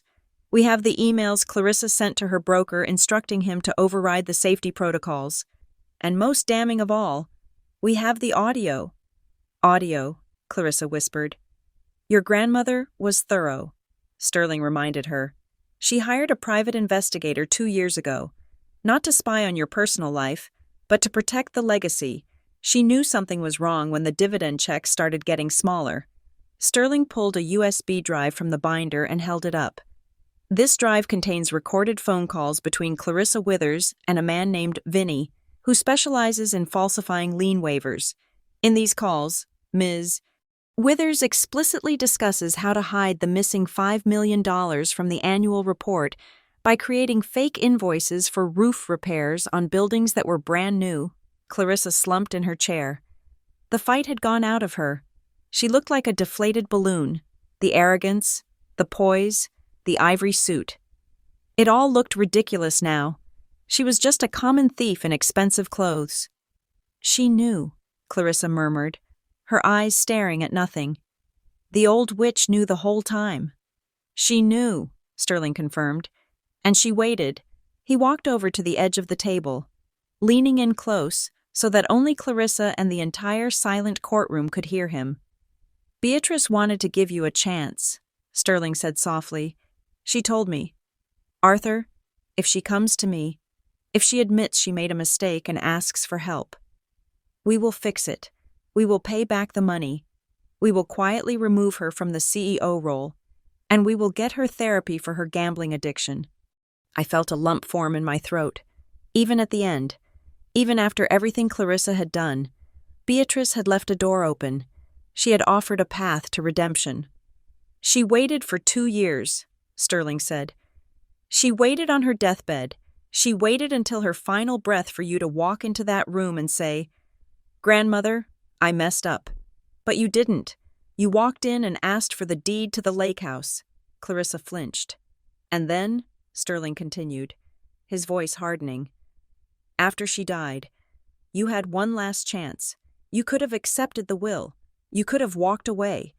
But you were so arrogant, so convinced of your own brilliance, that you decided to sue. You decided to drag this into a court of law. He gestured to the binder, to the judge, to the police officers who were now shifting their weight by the door. You chose this, Sterling said. Beatrice didn't send you to prison. Clarissa, you drove yourself there. Attorney Vance was frantically typing on his phone. I suspected he was searching for criminal defense attorneys for himself, or perhaps checking the flight schedules to countries with no extradition treaties. He looked at the judge, panic in his eyes. Your Honor, Vance stammered, these are complex financial matters. They require context. My client was under immense pressure. Save it for the indictment hearing, Counselor, Judge Holloway snapped. He looked at the binder again, then at Clarissa. This evidence is overwhelming. Prima facie evidence of grand larceny and securities fraud. The judge turned to the bailiff. Secure the doors, Judge Holloway ordered. I am converting this status hearing. I want the district attorney on the phone, now. My mother, Elaine, finally spoke.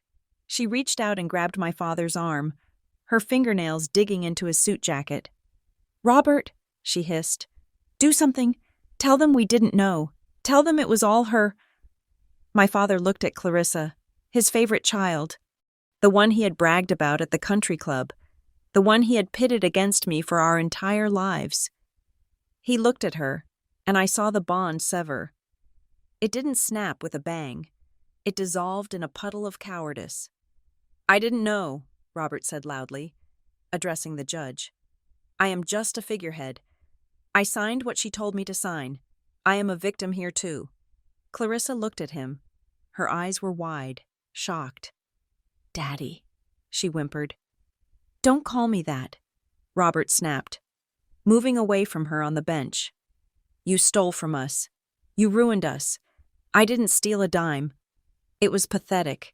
It was predictable. And it was exactly what Beatrice had predicted. I watched them turn on each other, the sharks eating their own.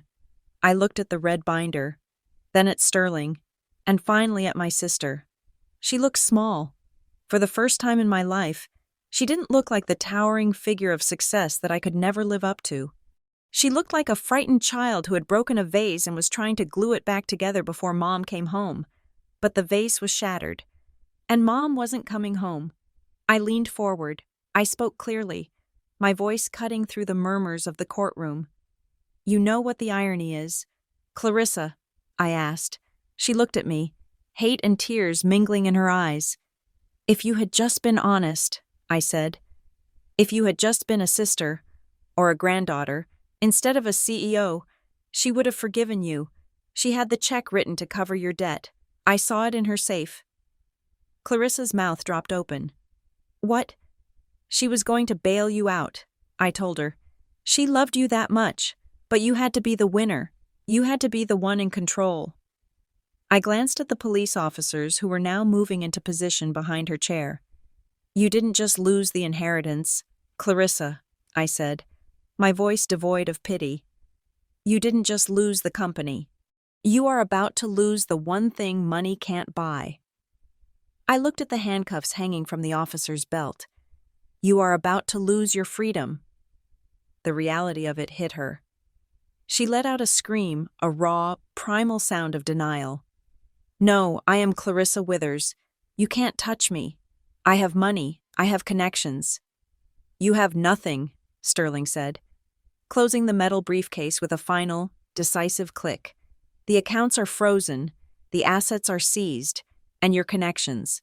They don't take calls from federal penitentiaries. The judge looked down at her. Ms. Withers, remain seated. The officers will take it from here. And as the realization washed over her, as the invincible CEO crumbled into a weeping mess of ivory fabric and mascara, I sat back in my chair. The rain was still beating against the window, but inside, the storm had finally broken. The financial twist wasn't just that she was broke, it was that she had been running a Ponzi scheme of the soul, and today, the bill had finally come due. The sound of a family breaking is not a loud crack like a dry branch snapping in a storm. It is a wet, tearing sound. It is the sound of flesh being ripped away from bone. In that courtroom, under the harsh glare of the fluorescent lights and the weight of the damning red binder, the Withers family did not just fall apart. They devoured one another. My mother, Elaine, was the first to realize that the life raft she had been clinging to was actually an anchor. She looked at Clarissa, who was still slumped in her chair, staring at the forensic audit with the hollow eyes of the condemned. Then she looked at the police officers standing by the door, their hands resting near their belts. Finally, she looked at the judge, and I saw the calculation happen behind her tear-streaked foundation. Self-preservation is a powerful instinct, stronger than maternal love, stronger than loyalty, and certainly stronger than dignity. Your Honor, my mother cried out. It wasn't a plea. It was a shriek of panic. She stood up so abruptly that her heavy purse knocked against the bench with a dull thud. Your Honor, please, you have to understand, we didn't know. She scrambled out from behind the defense table, putting physical distance between herself and Clarissa. It was a visceral reaction, as if Clarissa were suddenly contagious with a deadly disease called consequences. We are victims here, my mother sobbed, her hands wringing together. Clarissa handled everything. She told us the business was booming. She told us the dividends were being reinvested. I am just a housewife. Your Honor, I don't know anything about crypto whatever or shell companies. She lied to us, her own parents. Clarissa lifted her head slowly. The look on her face was one of pure, unadulterated shock. She had spent her entire life being the golden child, the one who could do no wrong, the one who was praised for her ruthlessness because it paid for their vacations. Now, the moment the check bounced, they were throwing her to the wolves. Mom, Clarissa whispered, her voice trembling. Don't you mom me, my mother yelled, her face twisting into an ugly mask of fear. You looked me in the eye last week and told me the account was empty because of market fluctuations. You stole from us. You stole our retirement. My father, Robert, who had been sitting in a catatonic stupor, seemed to be jolted awake by his wife's outburst. He looked at the binder that detailed the millions of dollars of debt that carried his signature as chairman. He realized that he wasn't just looking at bankruptcy. He was looking at an indictment for negligence, or worse, conspiracy. He stood up, his face flushing a deep, dangerous purple. He turned on Clarissa with a ferocity I had never seen him direct at anyone but me. You told me those papers were for tax abatement, my father roared. He pointed a shaking finger at her face. I asked you specifically if the legal team had reviewed them, and you said yes. You made me sign my own death warrant. I was trying to fix it, Clarissa screamed back. Finding her voice, she stood up to face him, the tears drying instantly as her defense mechanism shifted from victim to aggressor. I was trying to save the company that you were too lazy to run. Lazy, my father sputtered, looking around the courtroom as if seeking witnesses to this outrage. I built this family. I gave you everything: private schools, cars, the CEO title. You gave me a rotting corpse, Clarissa yelled, her voice cracking with hysteria. The company was bleeding cash 5 years ago. The market was shifting, and you were too busy playing golf to notice. You dumped it in my lap and said, "Make us rich, Clarissa. Keep us in the lifestyle, Clarissa."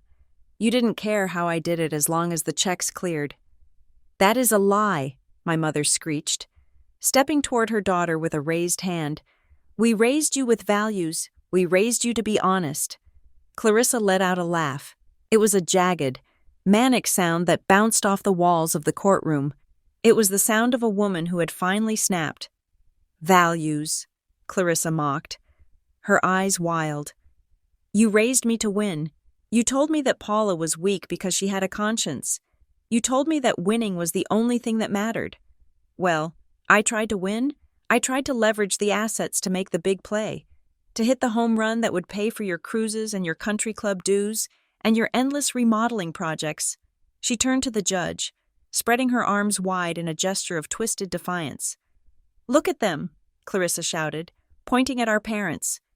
They are useless. They haven't worked a real day in 20 years. They leached off grandmother, and then they leached off me. And now that the money is gone, look how fast they run. They are parasites. At least I had the guts to try and do something. We are not parasites, my father bellowed, slamming his hand on the table. We are your parents. We sacrificed everything for you. You sacrificed Paula, Clarissa screamed back. You threw her away because she wasn't useful to you, and you would have thrown me away too if I hadn't made you money. You don't love us. You love the lifestyle. The courtroom had descended into absolute chaos. It was no longer a legal proceeding. It was a reality television show gone horribly wrong.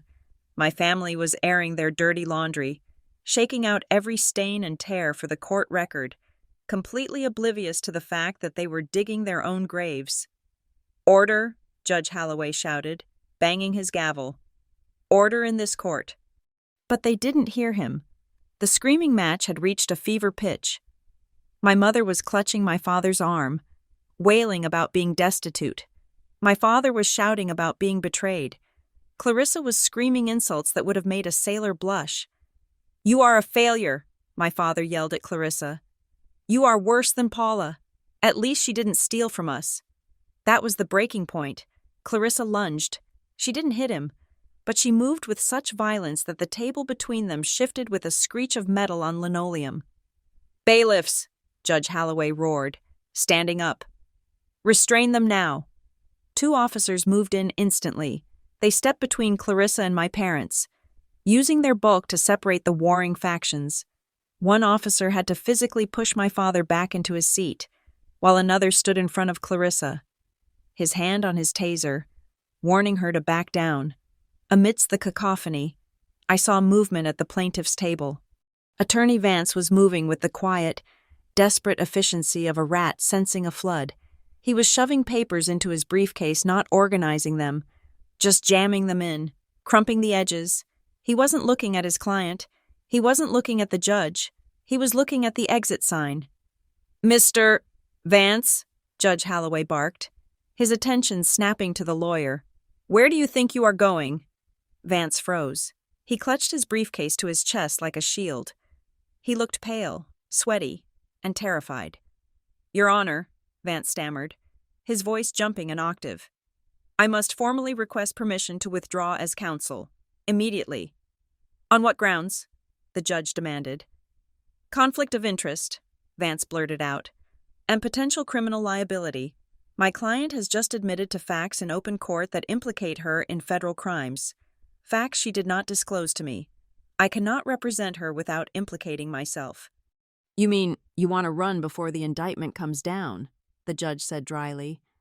I have to protect my firm, Your Honor, Vance said, his eyes darting to the door. I was not aware of the forensic audit. I was not aware of the forged lien waivers. I am a victim of deception as well. Sit down, Mr. Vance, the judge ordered. You are still the attorney of record until I say otherwise. But, Your Honor, sit down. Vance collapsed into his chair. Looking like he might vomit, he scooted his chair as far away from Clarissa as the table allowed, creating a physical gap that spoke volumes. Clarissa was now truly alone. Her parents were behind a wall of bailiffs, screaming that they had been duped. Her lawyer was trying to flee, and the man in the black suit, Arthur Sterling, was watching it all with the impassive gaze of a grim reaper who had seen this happen 1,000 times before. And me, I sat there, my hands still clasped on the table. I should have felt triumphant. I should have felt a surge of vindication watching the people who had tormented me for 30 years tear each other apart. This was the moment of justice. This was the vengeance my grandmother had orchestrated. But I didn't feel happy. I felt a profound, aching hollowness. I looked at my mother, her mascara running down her face in black rivulets, looking old and pathetic. I looked at my father, a man who had built his entire identity on a foundation of arrogance, now crumbling into a heap of terrified excuses, and I looked at Clarissa. She was panting, her chest heaving. Her hair was messy, pulling loose from its severe bun. The ivory suit was wrinkled. She looked at her parents with hatred, but underneath the hatred, I saw the terror of a child realizing that the monsters under the bed were real, and they were her own flesh and blood. It was tragic. It was a waste of life, of talent, of family. Beatrice had given them every chance to be better, and they had chosen this. They had chosen greed until it ate them alive. Ms. Withers, Sterling said softly, leaning toward me. He didn't look at the chaos. He looked at me. Are you all right? I'm fine, I said, though my voice sounded distant to my own ears. It's just sad. Greed usually is, Sterling replied. It is the only addiction that is celebrated until the moment it becomes fatal. He stood up and addressed the bench, his voice cutting through the lingering murmurs. Your Honor, Sterling said, the trust believes that the events of the last 10 minutes have sufficiently demonstrated the character of the petitioners. We have the forensic evidence. We have the admission of guilt from the plaintiff regarding her management of the company, and we have open hostility between the family members.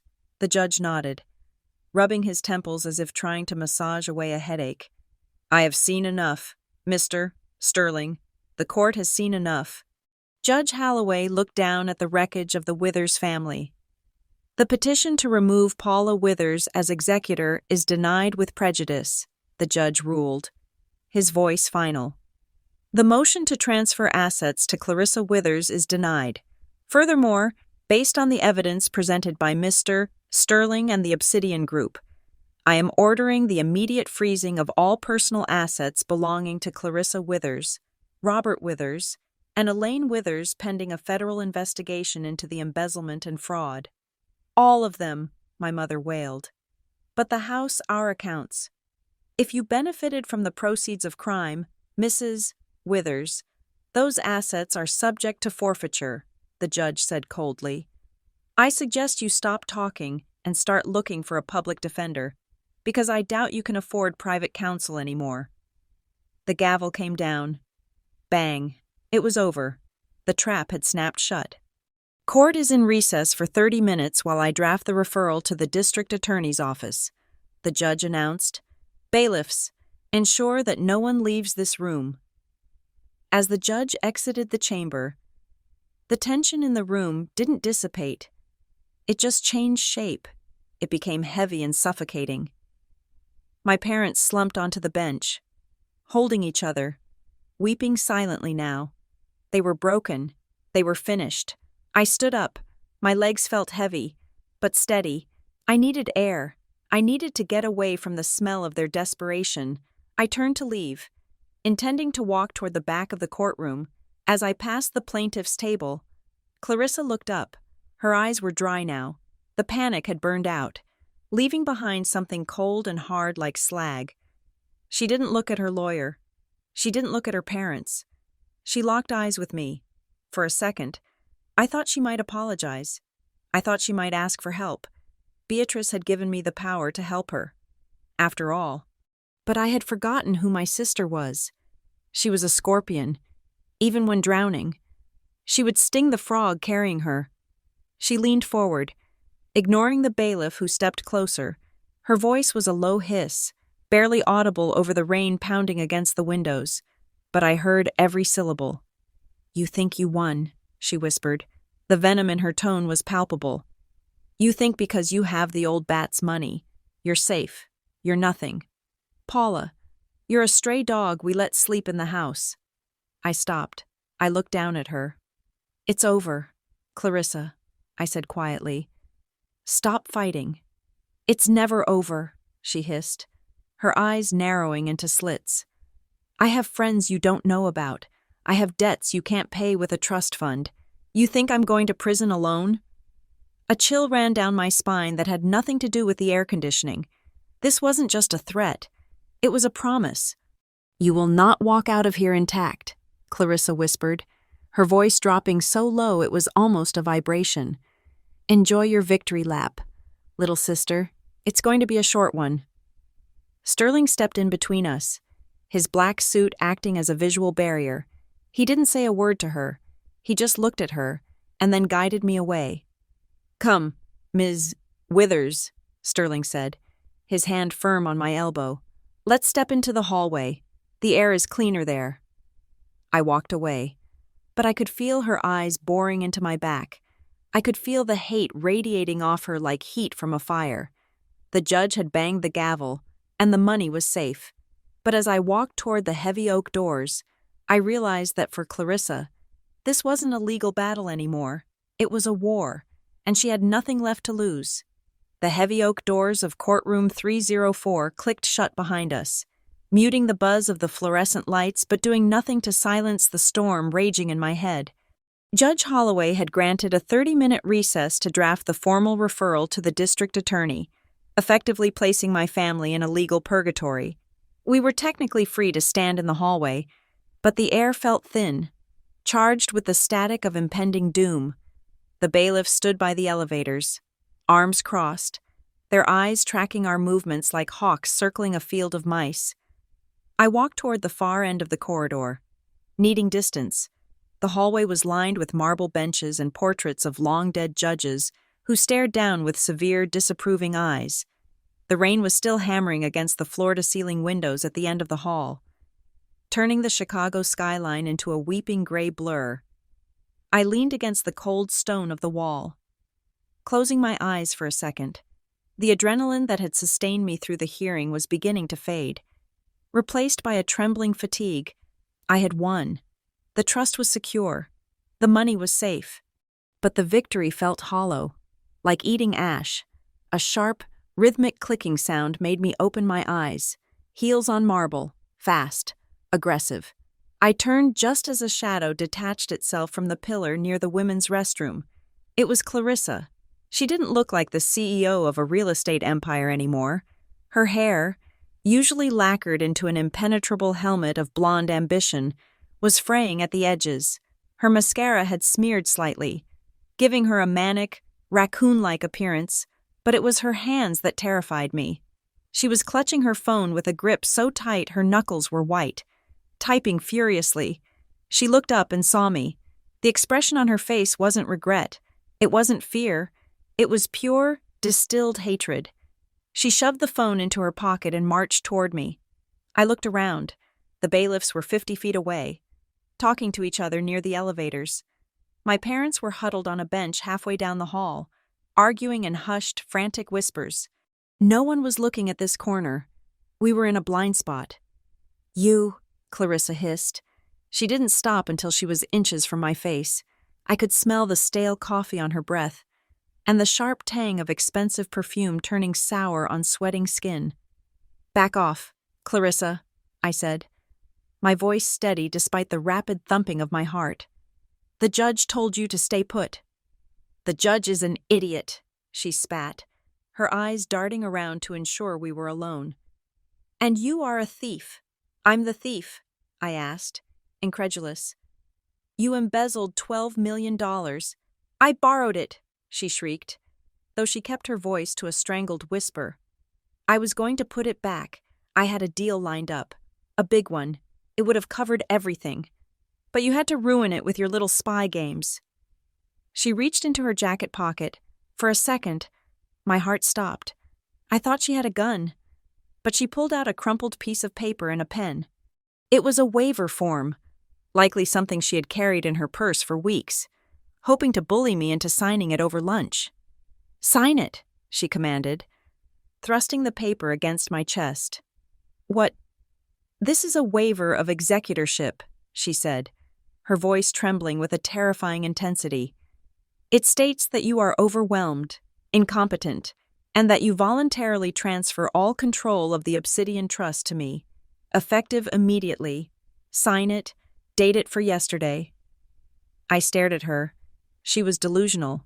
She actually thought a piece of paper could stop a federal investigation. "Clarissa, it's over," I said slowly, as if speaking to a child. "The police are on their way. Sterling has the files. Signing this won't change anything."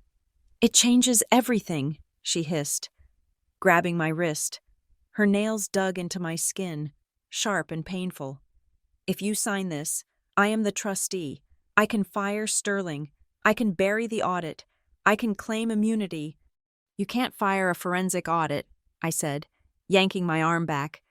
"You need a lawyer, not a signature." "Sign the paper, Paula," she growled, stepping closer, forcing me back toward the alcove of the restrooms. "Do you think I came here alone? Do you think I rely on Daddy to protect me?" She pulled her phone out again and flashed the screen at me. It was a text message thread with a contact listed only as V. The last message she had sent read, "Plan B. Now." "I have friends, Paula," Clarissa whispered, her eyes wide and unblinking. "Friends who don't care about court orders. Friends who specialize in accidents. Brake lines fail. Gas leaks happen. People get mugged in parking garages every day." A cold shiver ran down my spine. This wasn't just bluster. This was the desperation of a woman who had dealt with criminals to hide her theft, and who was now willing to use them to hide her failure. "Are you threatening to kill me?" I asked, my voice rising. "I am giving you a choice," she said, leaning in so close her nose almost touched mine. "Sign the paper and walk away poor but alive, or refuse, and see if you make it to your car." I looked at her, really looked at her. I saw the madness in her eyes, the total detachment from reality. She was dangerous, but she was also stupid. I reached into my pocket and pulled out my phone. The screen was black, but the red recording light at the top was pulsing steadily. "Witness intimidation," I said, holding the phone up between us. "Threatening the life of a federal witness. Conspiracy to commit murder. Did I miss anything? Clarissa?" Clarissa froze. She stared at the phone as if it were a poisonous snake. "Did you record that?" she stammered. "Beatrice taught me to always keep the receipts," I said coldly. "This is going straight to the district attorney. You just added 10 years to your sentence." The realization hit her like a physical blow. Her face contorted. The logic center of her brain shut down, and the animal instinct took over. She didn't think. She reacted. "Give me that!" she screamed. She lunged at me. She wasn't a fighter. She was a brawler. She swung her hand, aiming for the phone, her long nails raking across my forearm. I stumbled back, dropping the phone. It clattered onto the marble floor. "You bitch!" Clarissa yelled, grabbing my shoulders and shoving me hard against the wall. My head cracked against the stone, sending a burst of white light across my vision. "I will kill you myself." Her hands moved to my throat. Her thumbs pressed into my windpipe. She was screaming, but I couldn't hear the words anymore, only the rush of blood in my ears. I clawed at her hands, trying to break her grip, but she was fueled by a manic, hysterical strength. Suddenly, the pressure vanished. Clarissa was ripped away from me with such force that she flew backward, her feet leaving the ground. It wasn't a struggle. It was physics. One moment she was choking me, the next, she was airborne. She slammed into the opposite wall, but before she could slide down, a hand pinned her there. I gasped for air, coughing, clutching my throat. I looked up through tearing eyes. 2 men had materialized from the shadows of the hallway alcove. They were not bailiffs. They were not police. They were dressed in charcoal gray suits that fit too well to be off the rack. They moved with a synchronized, terrifying silence.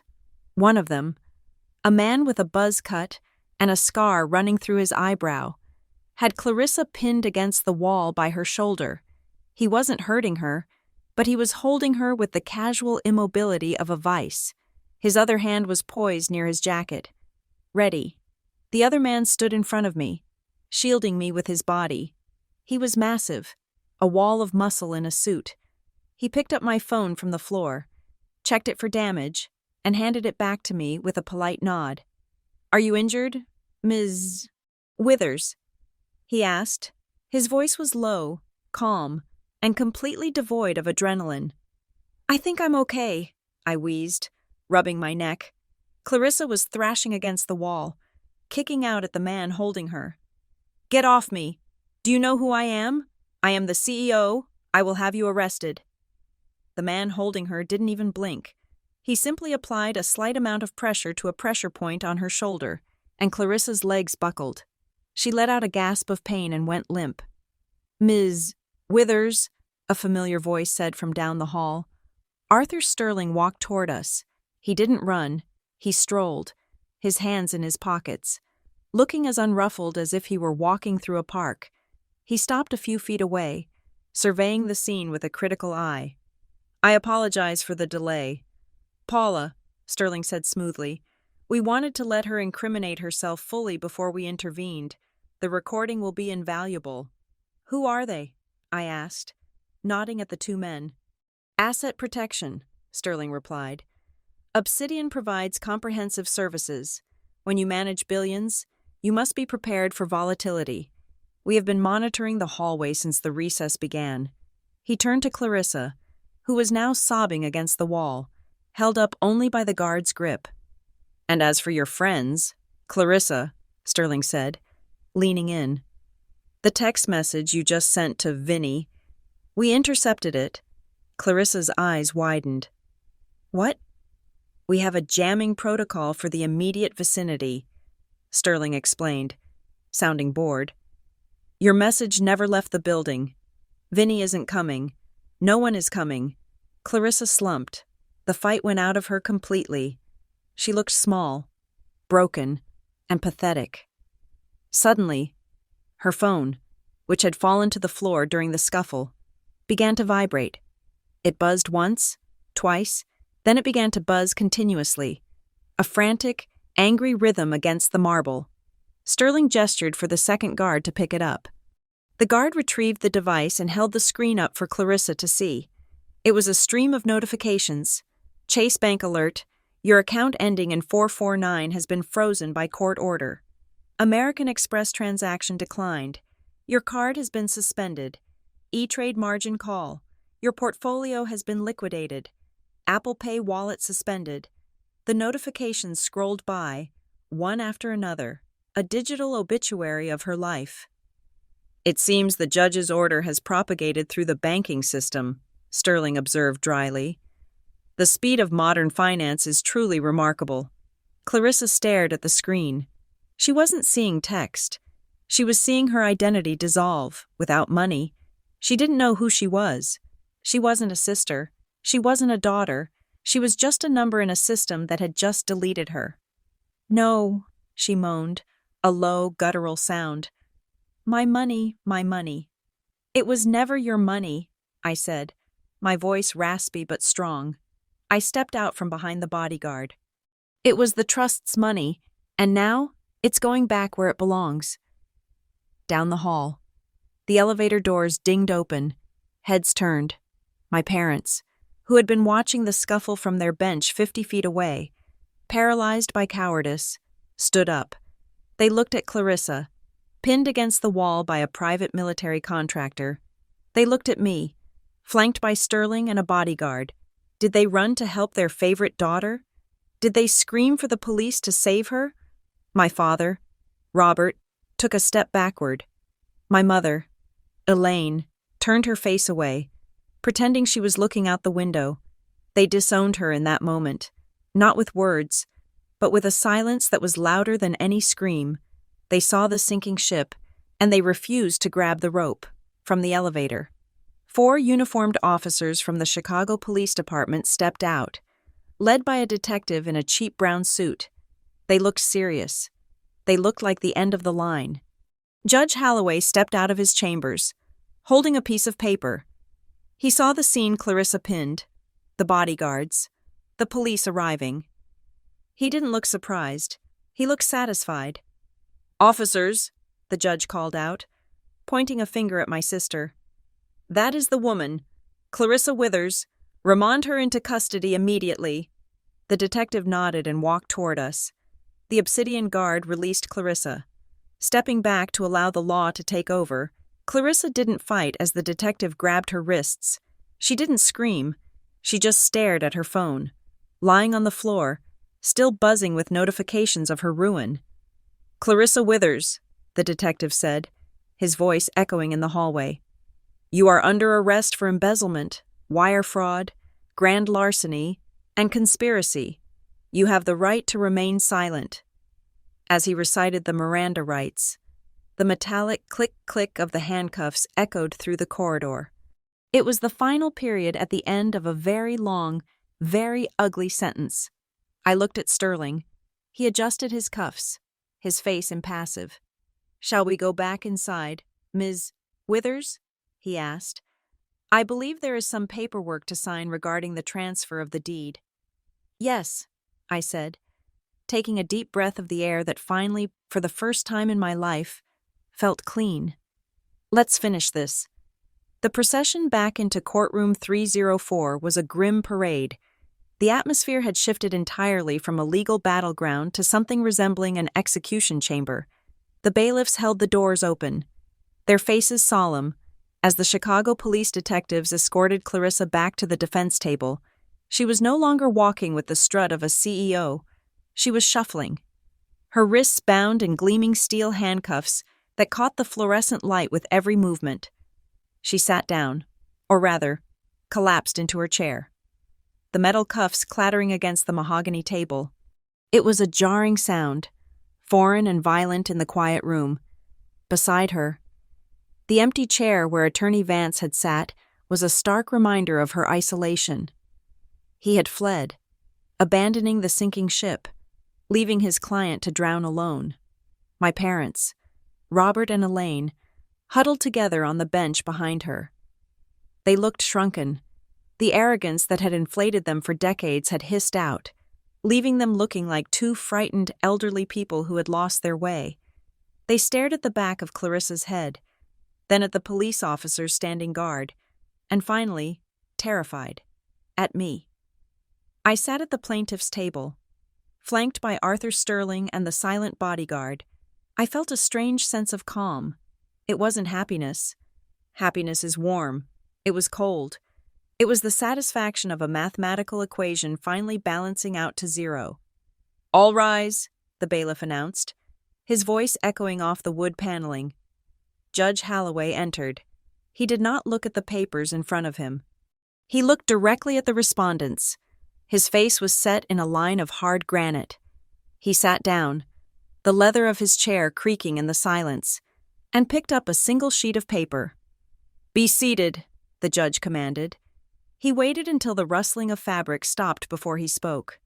"In 25 years on the bench," Judge Holloway began, his voice low and dangerous, "I have presided over murders, racketeering cases, and gang violence, but I have rarely seen a display of moral bankruptcy as complete and utter as what I have witnessed in this courtroom today." He looked at Clarissa, who was staring at the table, refusing to meet his eyes. "You came into my court," the judge continued, his voice rising slightly. Under the guise of a concerned granddaughter, you filed emergency motions, you wept fake tears, you slandered the memory of a woman who, by all accounts, was a titan of industry and a pillar of this family. And you did it all to cover up the fact that you are nothing more than a common thief. Clarissa flinched. The word thief hung in the air, stripping away the last of her corporate veneer. Therefore, the judge declared, looking down at the verdict sheet, it is the ruling of this court that the petition to remove Paula Withers as executrix is dismissed. He paused, letting the weight of the next words settle. And it is dismissed with prejudice. My heart gave a single, strong thump. With prejudice, it meant it was over. Permanently. She could never file this lawsuit again. She could never drag me back here. The door was slammed shut, locked, and welded tight. Furthermore, the judge said, turning his gaze to Sterling, the court recognizes the validity of the Obsidian Trust and all its provisions, including the penalty clause. Sterling stood up. He buttoned his jacket with a slow, deliberate movement. Thank you, Your Honor, Sterling said. As the court has upheld the trust, I am duty-bound to enforce Article 9, subsection 4. He turned to face the Withers family. He did not look at them with anger. He looked at them with the dispassionate efficiency of an accountant closing a ledger. Clarissa Withers, Sterling announced. Robert Withers, Elaine Withers, by contesting the will and defaming the grantor, you have triggered the total disinheritance protocol. Effective immediately, your status as beneficiaries is revoked. Revoked, my father whispered, his voice trembling. But surely a stipend, a maintenance allowance. 0, Sterling said. The word was absolute. You will receive $0 from the estate. You will receive $0 from the life insurance policies. You will receive 0 shares in the company. My mother let out a strangled sob, clutching her pearls as if they were the only things keeping her tethered to the earth. But we have bills, she wailed. We have club membership. We have the lease on the Lincoln. Then I suggest you get jobs, Sterling replied coldly, although, given your advanced age and lack of marketable skills, that may prove difficult. Judge Holloway cleared his throat, bringing the attention back to the bench. The civil matter is concluded, the judge said. Now, we address the criminal matter. He picked up a thick file folder and handed it to the bailiff, who walked it over to the lead detective standing behind Clarissa. I am formally referring this case to the district attorney's office, Judge Holloway stated. I am recommending charges of first-degree embezzlement, wire fraud, perjury, and conspiracy to commit grand larceny against Clarissa Withers. He looked at my parents. And I am recommending that the district attorney investigate Robert and Elaine Withers as accessories to the fact. You signed the papers. Mr. Withers, you spent the money.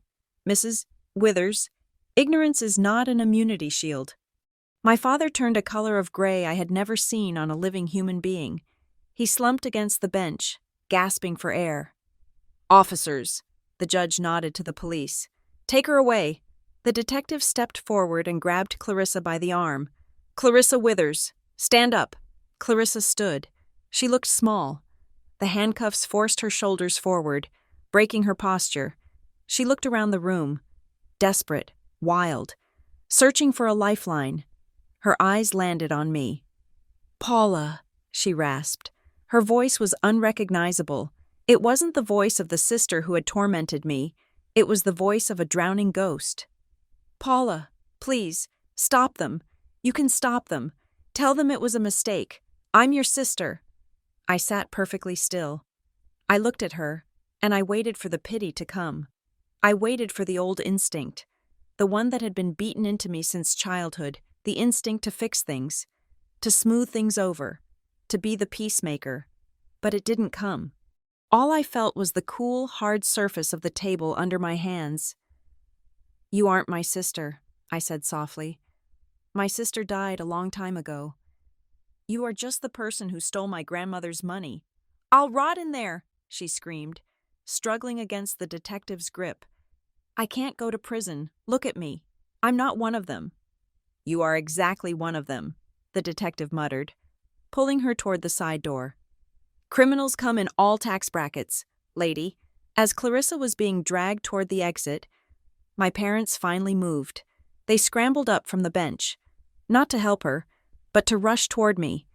They stopped at the wooden railing, blocked by the bodyguard, but they leaned over, their hands reaching out like beggars. Paula, my mother cried, tears streaming down her face, ruining her expensive makeup. Paula, baby, listen to me. We didn't know. You have to believe us. We are your parents. We love you. Pumpkin, my father added, using a nickname he hadn't used in 20 years. We were just confused. Clarissa manipulated us. We are a family. You can't let them do this to us. You have the money now. You can help us. I stood up slowly. I picked up the manila folder, the only thing I had brought into this courtroom. I walked over to the railing. I stood inches from them. I could smell my mother's lavender perfume. It was the same perfume she wore when she told me I wasn't smart enough for art school. It was the same perfume she wore when she left me at the hospital with Beatrice to go to Italy. Family, I repeated. The word tasted like vinegar. Yes, my mother nodded frantically. We are your blood. We are all you have left. I looked at my father. You watched her spit on me in the hallway for years. You watched her steal, and you laughed. You didn't call me on my birthday for 3 years because you were too busy on the yacht Clarissa bought with stolen money. We're sorry, my father pleaded. We were wrong. We see that now. Please, Paula, don't leave us with nothing. I looked them in the eye. I wanted to make sure they understood. My family, I said, my voice steady and clear, died on the 29th of January. Her name was Beatrice. I leaned in closer. You are not my family. You are the people who waited for her to die.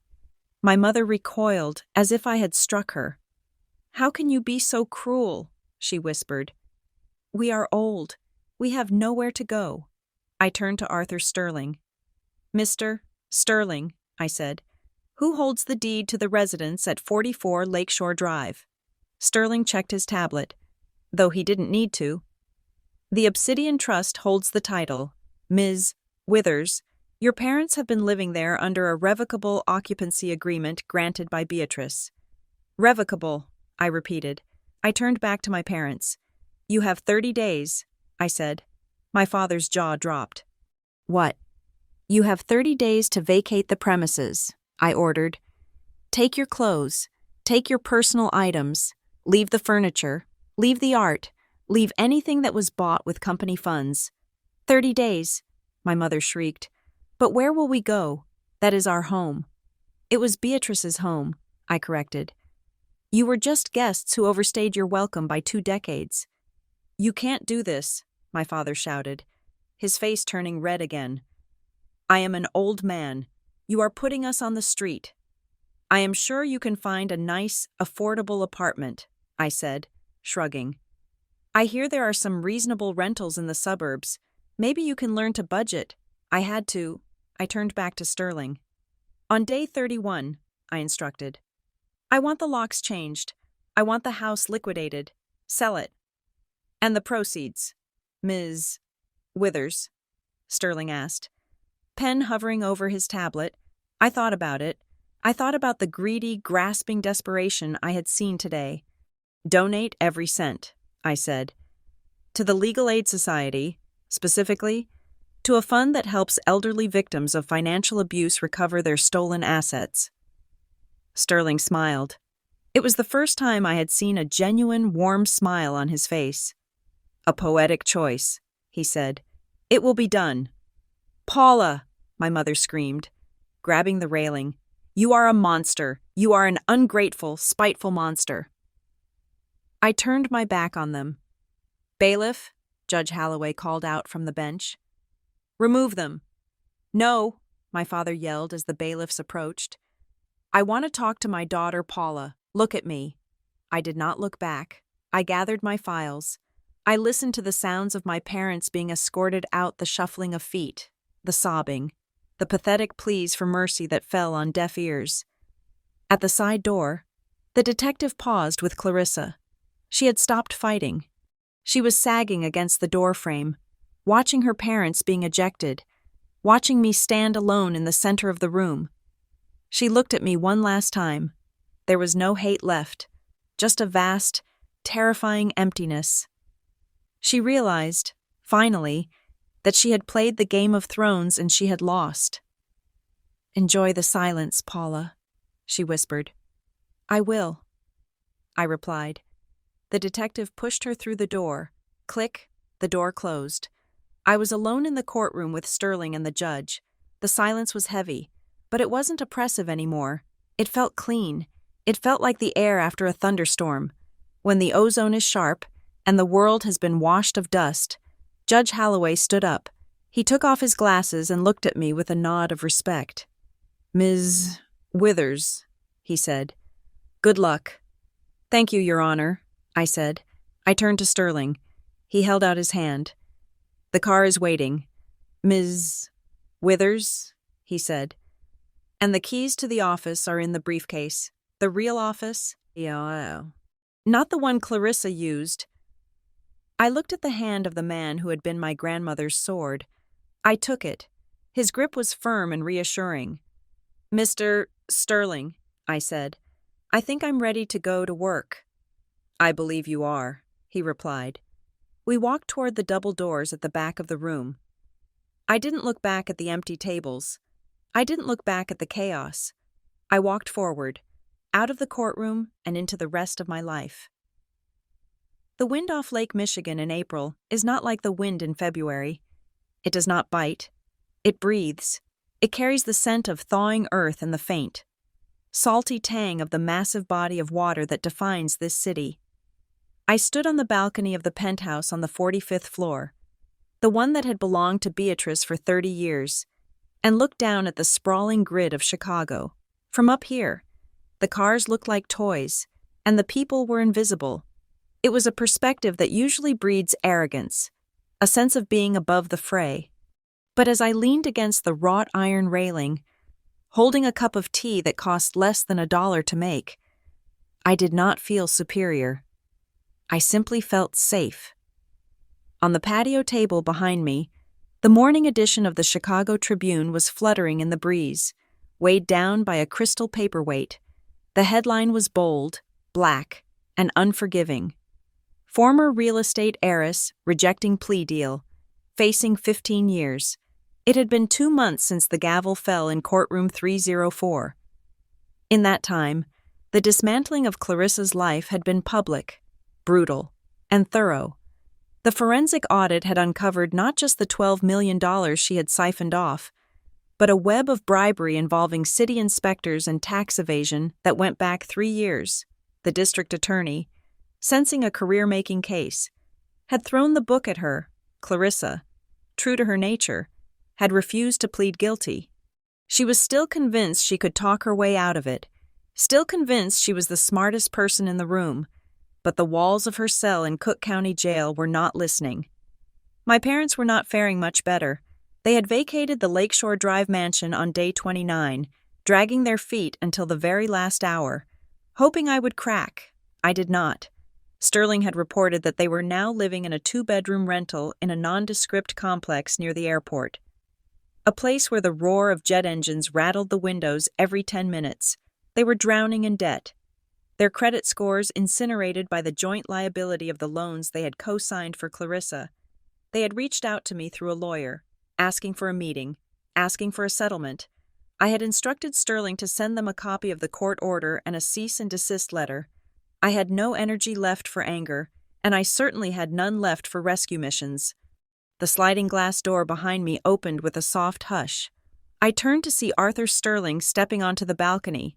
As always, he was impeccably dressed in a black suit, though today he wore a tie with a subtle pattern of silver, a small concession to the spring season. He carried a leather portfolio under his arm, but his demeanor was less like a shark and more like a guardian who had finally finished his watch. "Good morning, Ms. Withers," Sterling said, his voice competing with the wind. "Or should I say, Madam Chairwoman?" I smiled, shaking my head. Please, Arthur, just Paula. I think we have been through enough trauma together to drop the titles. He stepped up to the railing, standing beside me but respecting my space. He looked out at the skyline, his expression unreadable as always. The final transfer documents are complete, Sterling said, tapping the portfolio. The rebranding is official as of 9 o'clock this morning. The Withers Real Estate Group no longer exists. I nodded, a sense of satisfaction settling in my chest. That had been my first executive order. I wanted the name gone. I wanted the legacy of greed and infighting to be scrubbed from the brick and mortar of the city. And the new signage, I asked. The crews are installing it now, Sterling replied. The Beatrice Legacy Group. It has a nice ring to it. The board was initially resistant to the cost of rebranding. But since you own 90% of the voting shares, their resistance was noted and ignored. Good, I said. And the initiative? The Elder Justice Fund is fully capitalized, Sterling confirmed. We have allocated $20 million as an initial endowment. It will provide legal defense, emergency housing, and financial forensic services for senior citizens who are being exploited by family members or caregivers. He turned to look at me, and his eyes held a glimmer of admiration. It is a noble use of the resources, Paula. Beatrice would have approved, although she probably would have suggested you keep a little more for yourself. I have enough, I said, looking back at the city. I kept the penthouse because I love the view. I kept the dividends because I need to eat. But I don't need the jets. I don't need the galas. I don't need to pretend to be royalty. In truth, I had already started picking up freelance graphic design clients again. Not because I needed the money, but because I needed the work. I loved the quiet focus of creating something from nothing. I loved the simplicity of a problem that could be solved with color and composition. Rather than lawyers and forensic accountants, the difference was, now I only took clients I liked. I worked from this balcony, with the wind in my hair. And for the first time in my life, I didn't feel like I was waiting for permission to exist. Sterling opened his portfolio.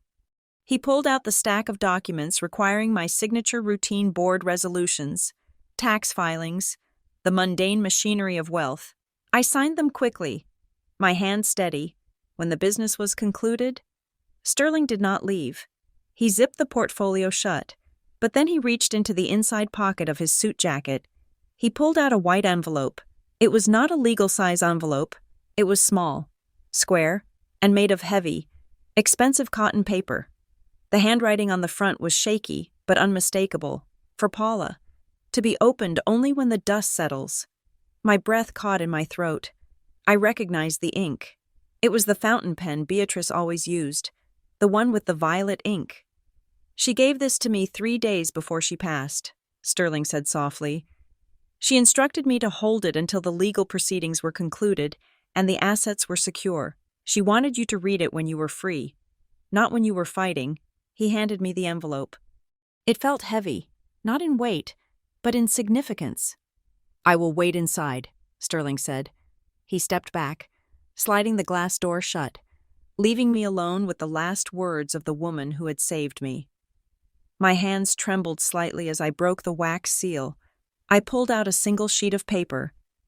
The scent of her perfumed sandalwood and rose wafted up from the page, instantly transporting me back to her library, to the safety of her presence. I unfolded the letter.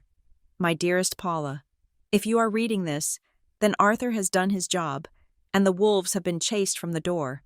I am sorry I had to leave you with such a mess. I knew, deep down, that they would not let me go quietly. Greed is a powerful drug, and your sister and father have been addicts for a very long time. I suspect you are feeling a great many things right now. Relief, certainly, but perhaps also guilt.